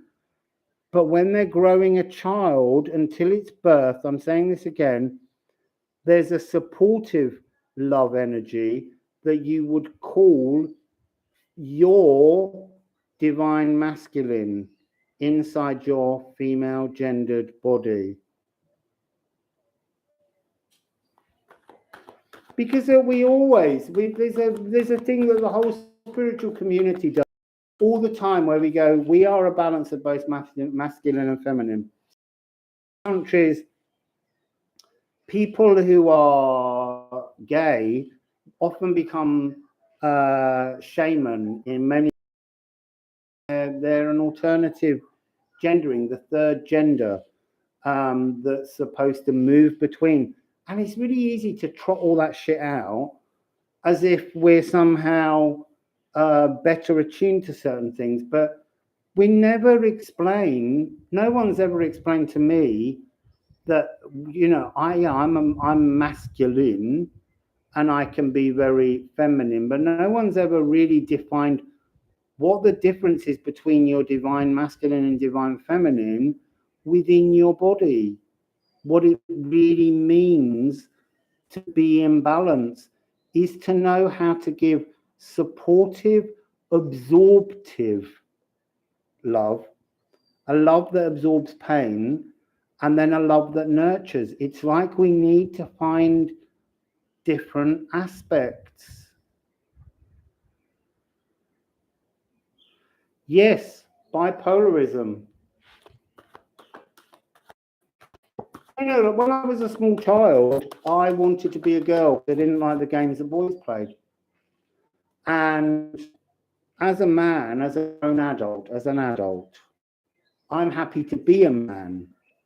I don't want to have sort of fought those energies within me. I just need to be me and accept me for all that I am. Because I'm both things. My childhood showed me my divine feminine. My adulthood can now show me my divine masculine as I begin to understand the energy better. I need some water.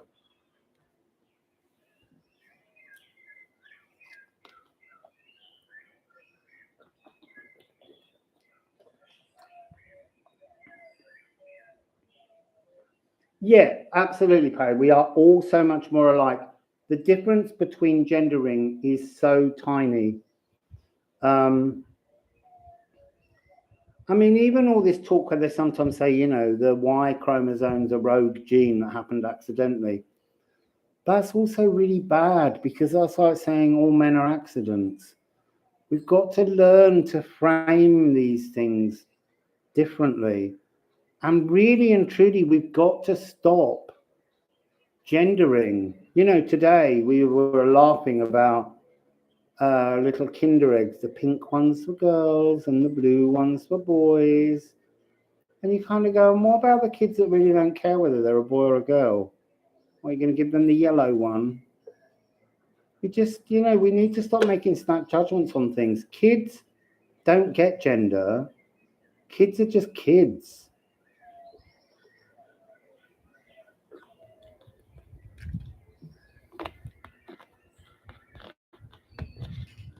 Yeah, I think you do as a single parent, but I'm not sure that they all manage it.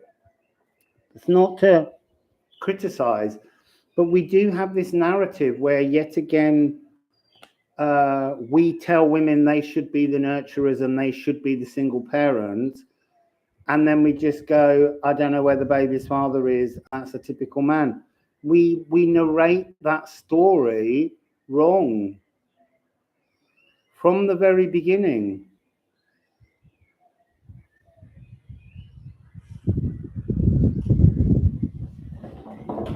Yeah, exactly, GDB. It's purely that. It's as children, we just want to do what we want to do, and yet we're told roles are gendered.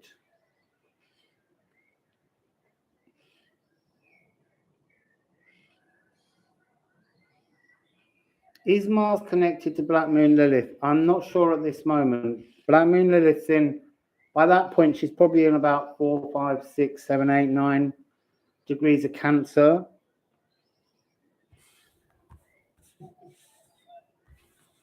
I'm not sure. I think that the way this was unfolding was so that we could unpick toxic Mars frequency. We need to see Mars as the calendar of October when it takes off its cloak. And look, that's my birthday. I'm a perfect person to talk about that transforming energy on that day.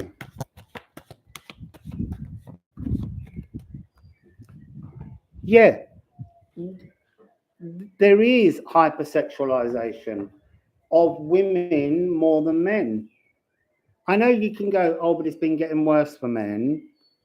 It's not like it's been going on from the beginning of time for men. It's only recently where we've kind of gone, oh, take off all your body hair, you know, be waxed and all of those kind of things. Well, I would imagine, in truth, that aliens have sometimes both, sometimes none. I think there's so many endless possibilities. It's just that here on this world, we have allowed a very toxic narrative on both genders, and we can't address either without addressing both. And it's weird, I've got the gas, but it's coming across as exactly what I've just said. Everything has to be in a balance. We have to shape both sides of this argument to match.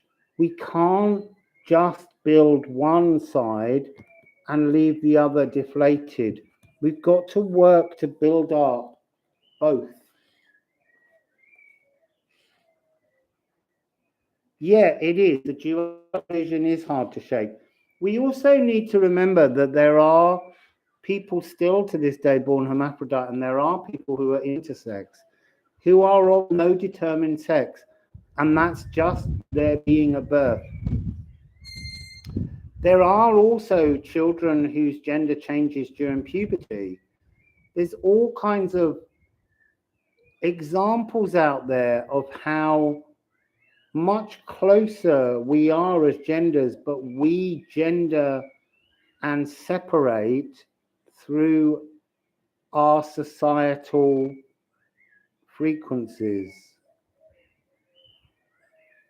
I mean, look, every single global country, community is set up around gender.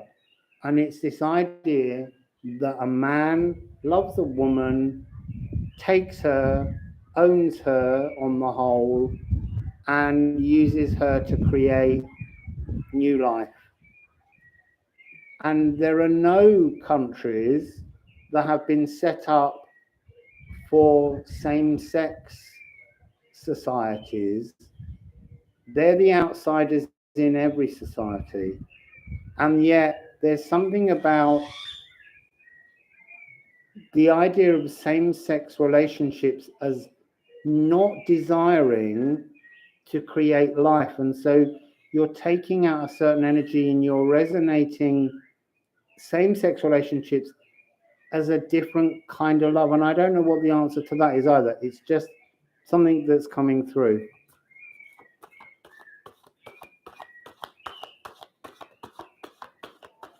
Baldur again. There is a real energy of our souls being relit, of our light coming back. Do you know, he's almost Mars and Pluto as they would like to be seen sometimes. I've had an energy of, since I was in Lisbon, just before my mum died, of Pluto being loving. Pluto constantly having the energy of the higher heart, wanting to love, being denied love, always being told of being cruel, mean, sadistic, Pluto, and aggressive Mars. And somehow this is about a loving, bright beacon light. So, I'm going to put a little bit of tarot on and some Lenormand, and then I think I'm going to stop, because I really think that that's such a lovely and important message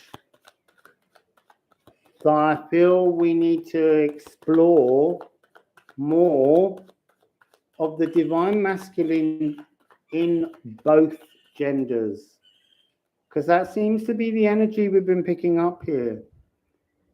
How to understand the divine masculine in men and in women, because it's not just men.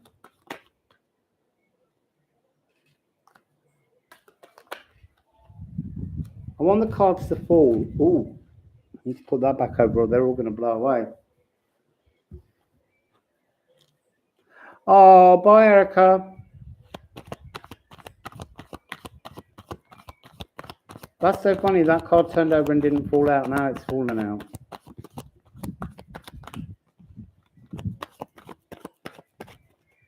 So I don't know what that one is. I keep that one held under there.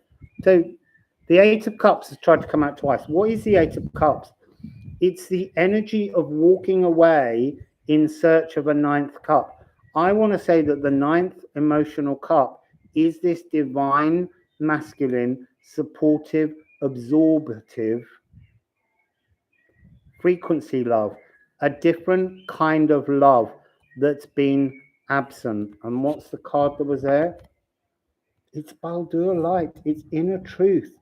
The inner truth in all of us is the ability to have a supportive love frequency that we offer to others purely to support their world. And it doesn't matter what they come to us with. It doesn't matter what pain they're in. That's when we put our arms around somebody else and we absorb their pain, we hear their pain, we transmute their pain, and we do not judge. We don't try and influence, become foundational, supportive love. It's a really beautiful, I'm so honored to have this message come through. It's not something I've thought about, but I love it.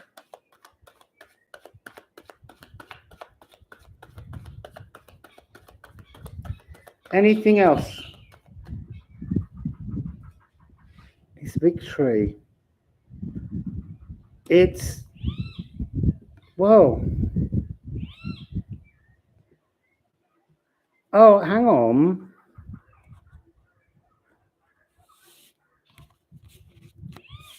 It's flow. It's thy earthly power. 60, and this is 6.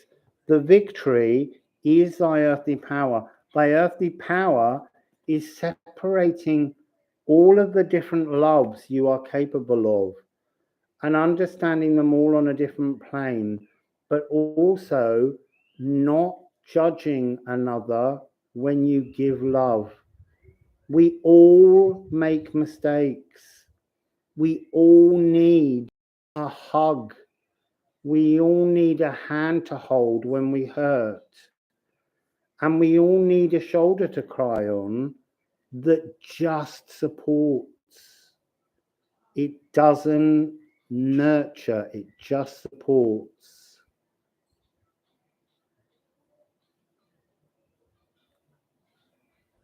I love this. I'm just going to give a little Lenormand to end.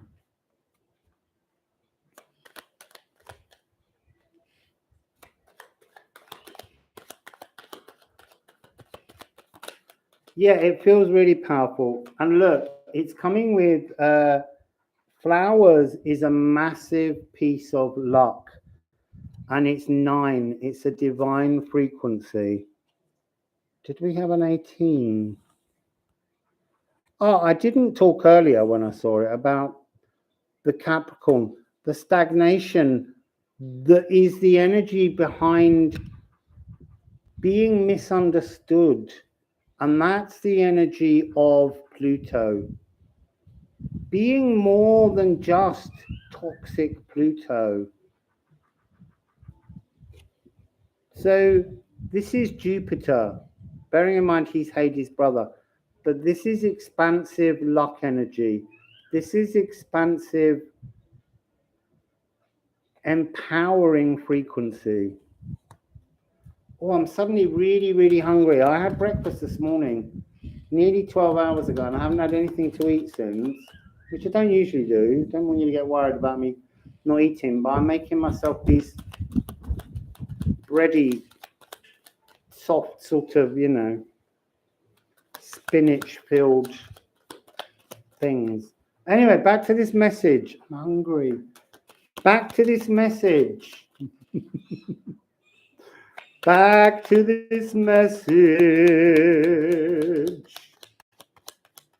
I might have to put a timestamp on when this divine masculine message, but I've got no idea where it is, so you'll have to be patient with me, because I really don't want to watch myself back particularly. I've never seen this card in this way before. I always have this lovely thing about baby in a cup, but this is about returning to the roost. And I kind of want to say that this is like father stork. Because in the bird world, mum and dad both go out, find food and bring it back. Yet we do this thing where, you know, we kind of try and make women sit at home and do all of the baby stuff. This is about the divine masculine roosting back in all of us, in all of our consciousness. Because look, this is divine feminine consciousness, but it's love. And if it's a love energy that's the cosmic serpent coming down from heaven, then it explains why I always say Gaia, Uranus, because this energy of love is both.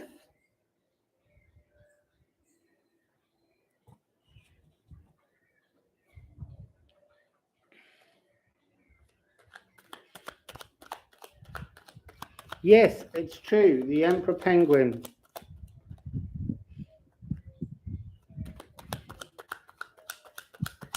I think sometimes they do that as well because, you know, you're a female penguin. You've just laid a little batch of eggs and have a little heel. So you need to go fishing.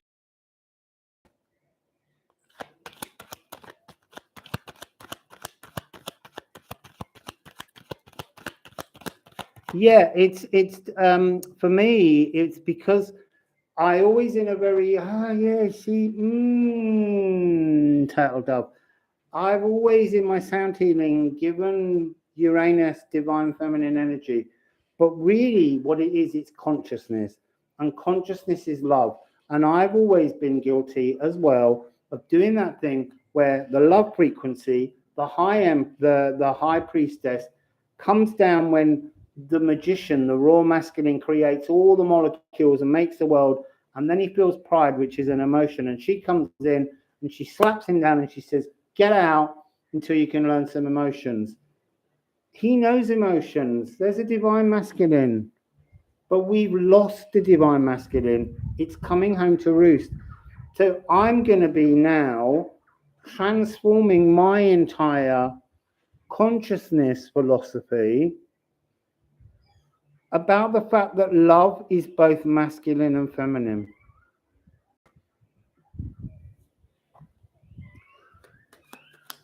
And that's seismic. And that is my opening gambit that wasn't allowed to come through until I hit this eclipse tunnel with you all.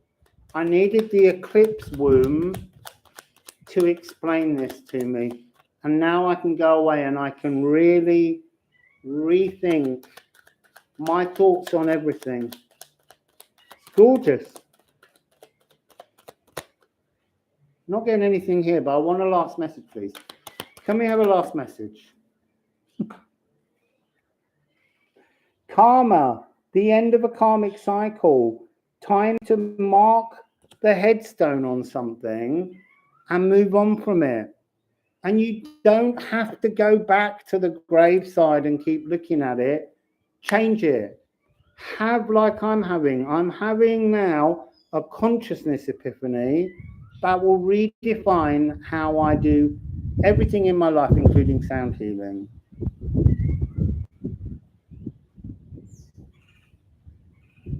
So what I am going to do is I'm going to draw one more card, a rune, and I'm going to read us a poem at the end. I can't think that there'll be a poem that's particularly about the divine masculine, divine feminine, and all of that, because I've just learned this. But what might help us with clarity?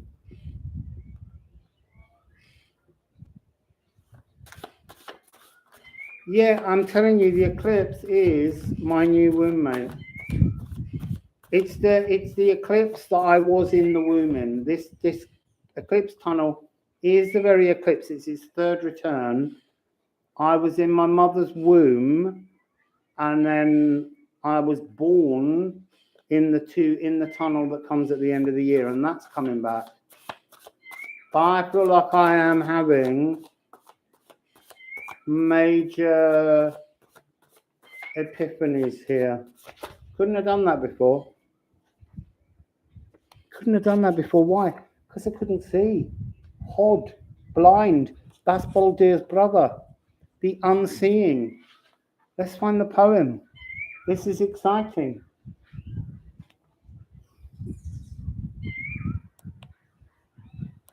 You were born in an eclipse tunnel as well. I always knew you were somehow.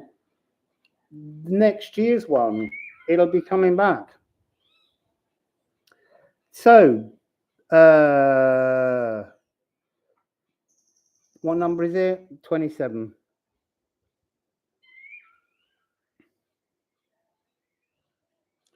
Right, so poem 26. Don't remember this one. Let's see if it's relevant to what we've just spoken about. Oh, I've opened the cards, not the poems.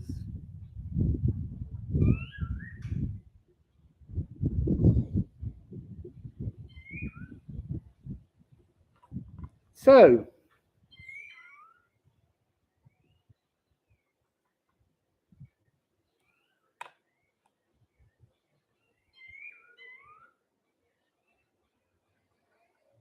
yeah, it is. This is really interesting. This is about not understanding that a divine masculine frequency even exists. This is about being blind and only knowing the toxic, raw, Mars, Pluto, angry frequency. So let's just read and listen to this poem, Hod 27. The unseeing hooded warrior of inner battles. Look within before looking out. Seek to listen to thy voice and not the dialogue of others. Like the hooded falcon with claws and jaws that tear flesh, we must wait to unmask, uncloak, and be ready to sear with the precision the target in our sights, lest we lash out and harm those we love. Plan, seek, swoop. So I was really picking up the energy then of, May 23rd is this, promoting this evolution, exactly. 23rd, 24th, 25th, we should begin to understand this more. It should begin to unfold. So I was really getting that idea here where it said, we must wait to unmask and uncloak and be ready to sear with precision. It's not just that date. It's also 1st of October, calends of October. It's that energy frequency of when warriors unmasked from the battle energy of Mars and went to the sort of nurturing agricultural energy. Yes, it is. Yes, it is like a, when we did, I didn't know what this rune meant, and it came through as a hawk back in Portugal when I was there.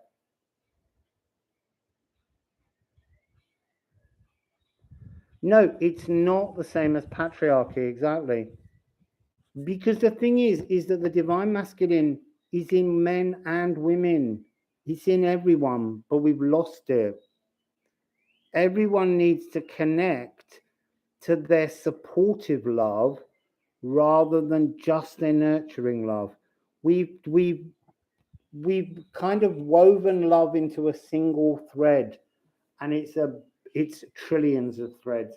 There's so many different aspects to love, and we're not seeing them.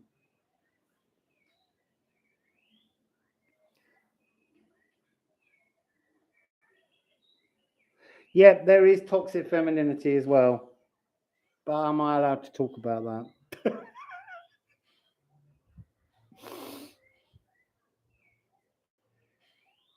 Yeah, sometimes they say that. They do say that Mars is a lower vibration of Pluto, but if you go, that's kind of planetary. It's kind of like you need to go back to the stories of what they represent and what happened to them.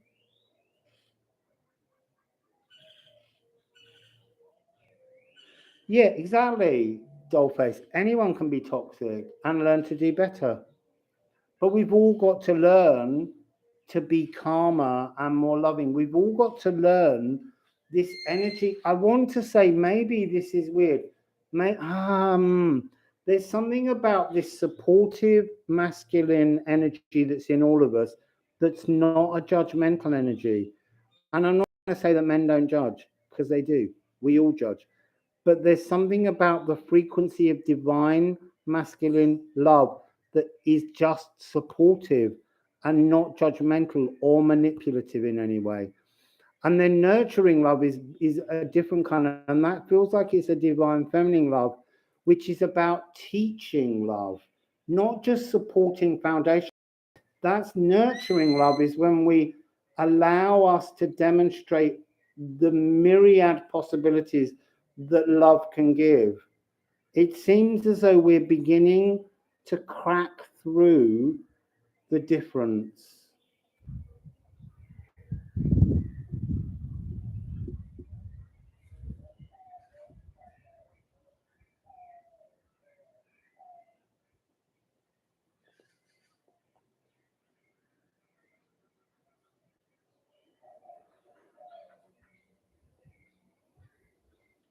This hammock is way more comfortable, this new orange one.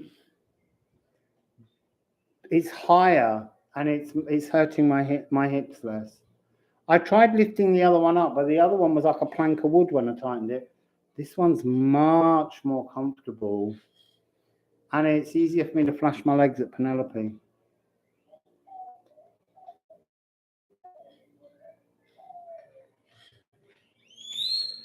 Look, I want to say there, angel number 420, that's doing the wrong thing though. I can't make a judgment. We shouldn't make a judgment, really. I know it is funny. But we can't make a judgment on their relationship, because that's not giving supportive love. We need to understand both of them. And we need to understand, and that's a little bit like that story I told earlier about a celebrity who got lost in the world of their own celebrity. I used to teach celebrities, and they get lost in a world of people saying yes because people want to be around them, and they lose their boundaries, and they judge others wholly and totally by their own selfish ends. I'm sure that both of them are in pain. That's what I see. Because to be in any kind of relationship with anyone that's toxic, you need to be in pain as well. Because, do you know, if you were not in pain, you wouldn't attract that energy. You would attract loving energy. You would attract support, nurturing, all of those frequencies.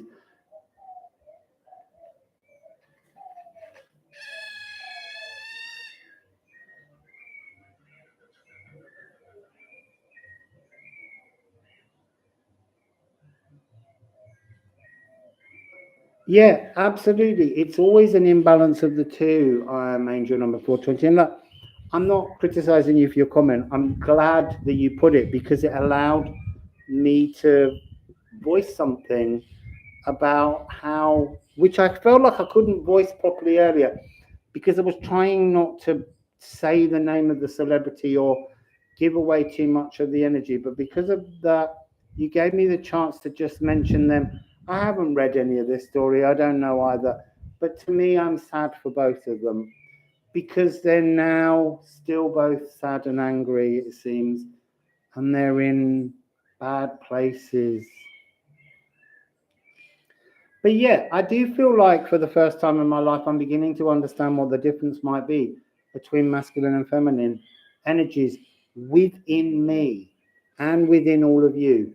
We are both. All of us are both. We may be physically gendered, but we're not supposed to be emotionally gendered. And that's where we're getting things wrong.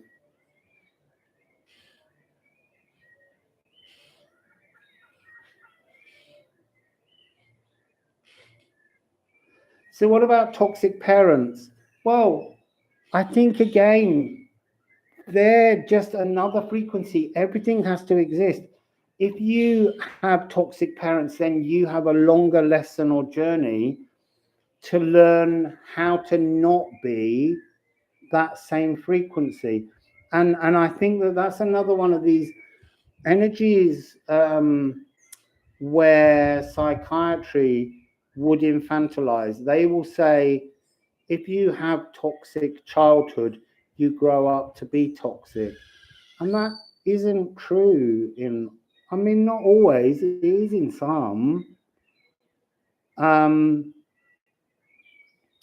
But we're all learning different. So I had a nice childhood. I might have had an odd relationship with parts of my parenting, but I was never abused or hit or beaten.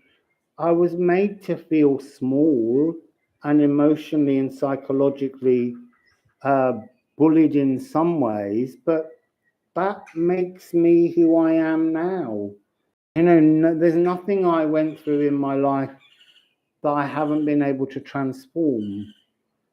And it's all just a different journey that we're all on. And I think our emotional heart is being retuned.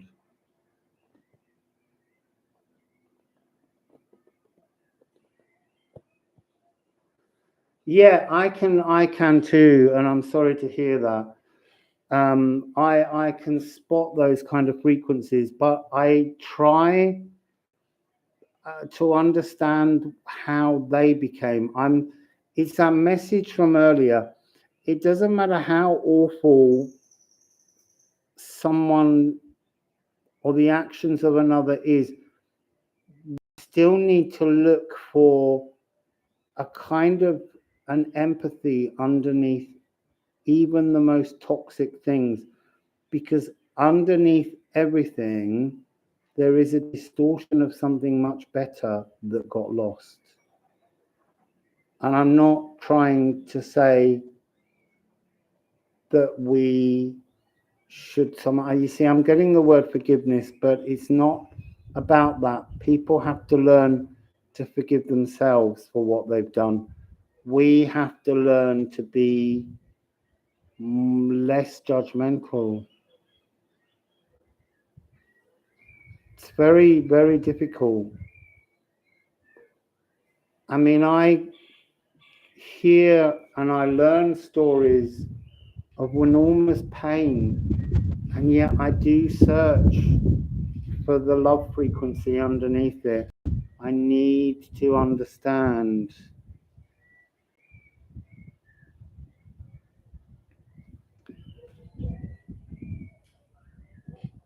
Edwin, I might do some readings for people another day.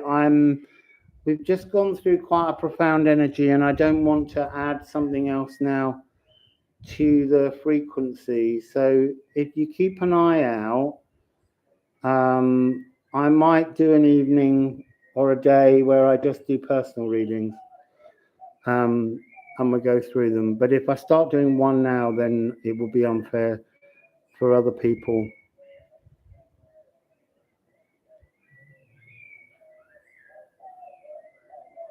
Yeah, when we observe, not judge, we can see people at their core. Because most people are lost in some kind of pain. When people behave cruelly, they're in some kind of pain. Cool, thanks. Really, Edwin, thanks so much for being so kind about that as well.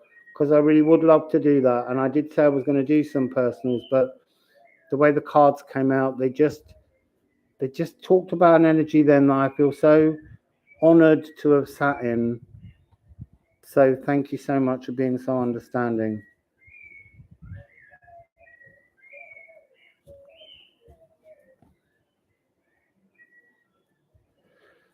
How to learn about the eclipse in your natal. Your moon is 8 degrees of Taurus. How to learn about your eclipse in your natal? Well, there's lots of places online that will give you information. You can't think about the idea behind a moon is a very fast moving body. It moves every month.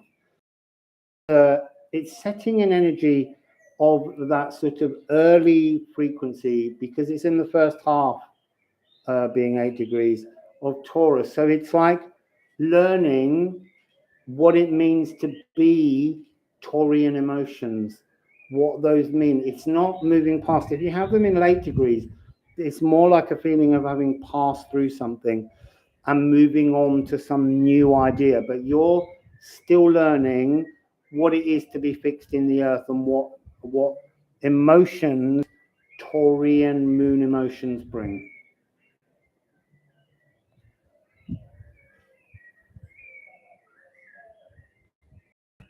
Yeah, it's very difficult. I try now, if I feel someone's pain being projected, I try to untune it and see what's behind it.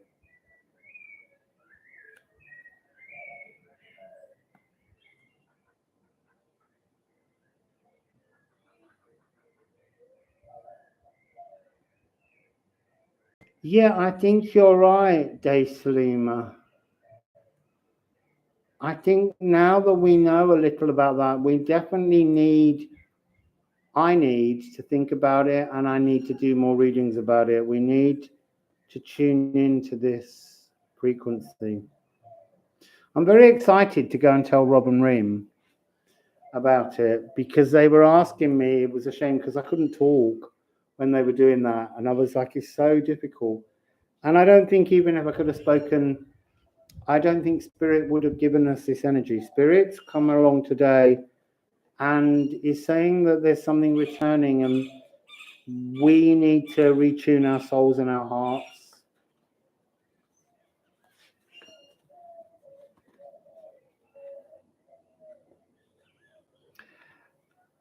Do you know, I just want to say I am angel number 420 again.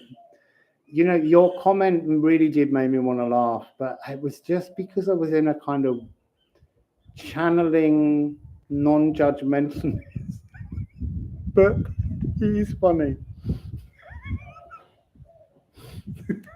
And I am really grateful that you posted it.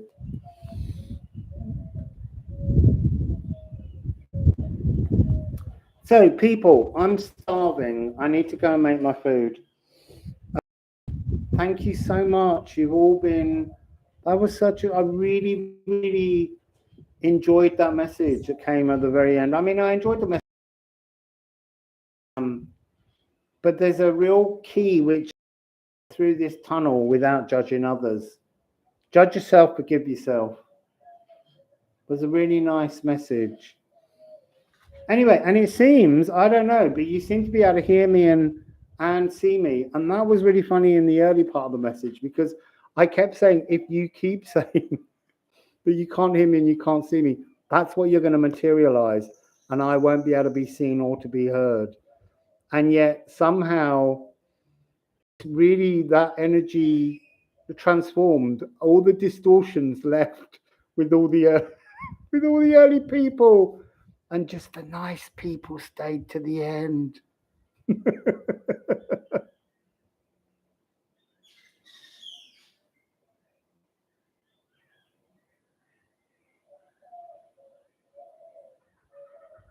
Well, drawing momentum. I don't know about that. I have to go away and think about it because I've always believed that I could forgive anybody anything, but it's not my place to forgive. It's for people to forgive themselves. It's more for me to understand why I experience something through others.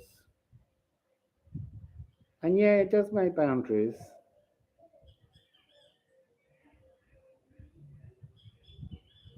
So, let's say Wassail, beautiful people. We got a new orange, much more comfortable hammock. And that's very, very beautiful. I definitely need to eat. It's 6:35. I came on here at 3:30. Wassail, beautiful people, wassail and thank you all. It was a joy to see you all here. Ooh.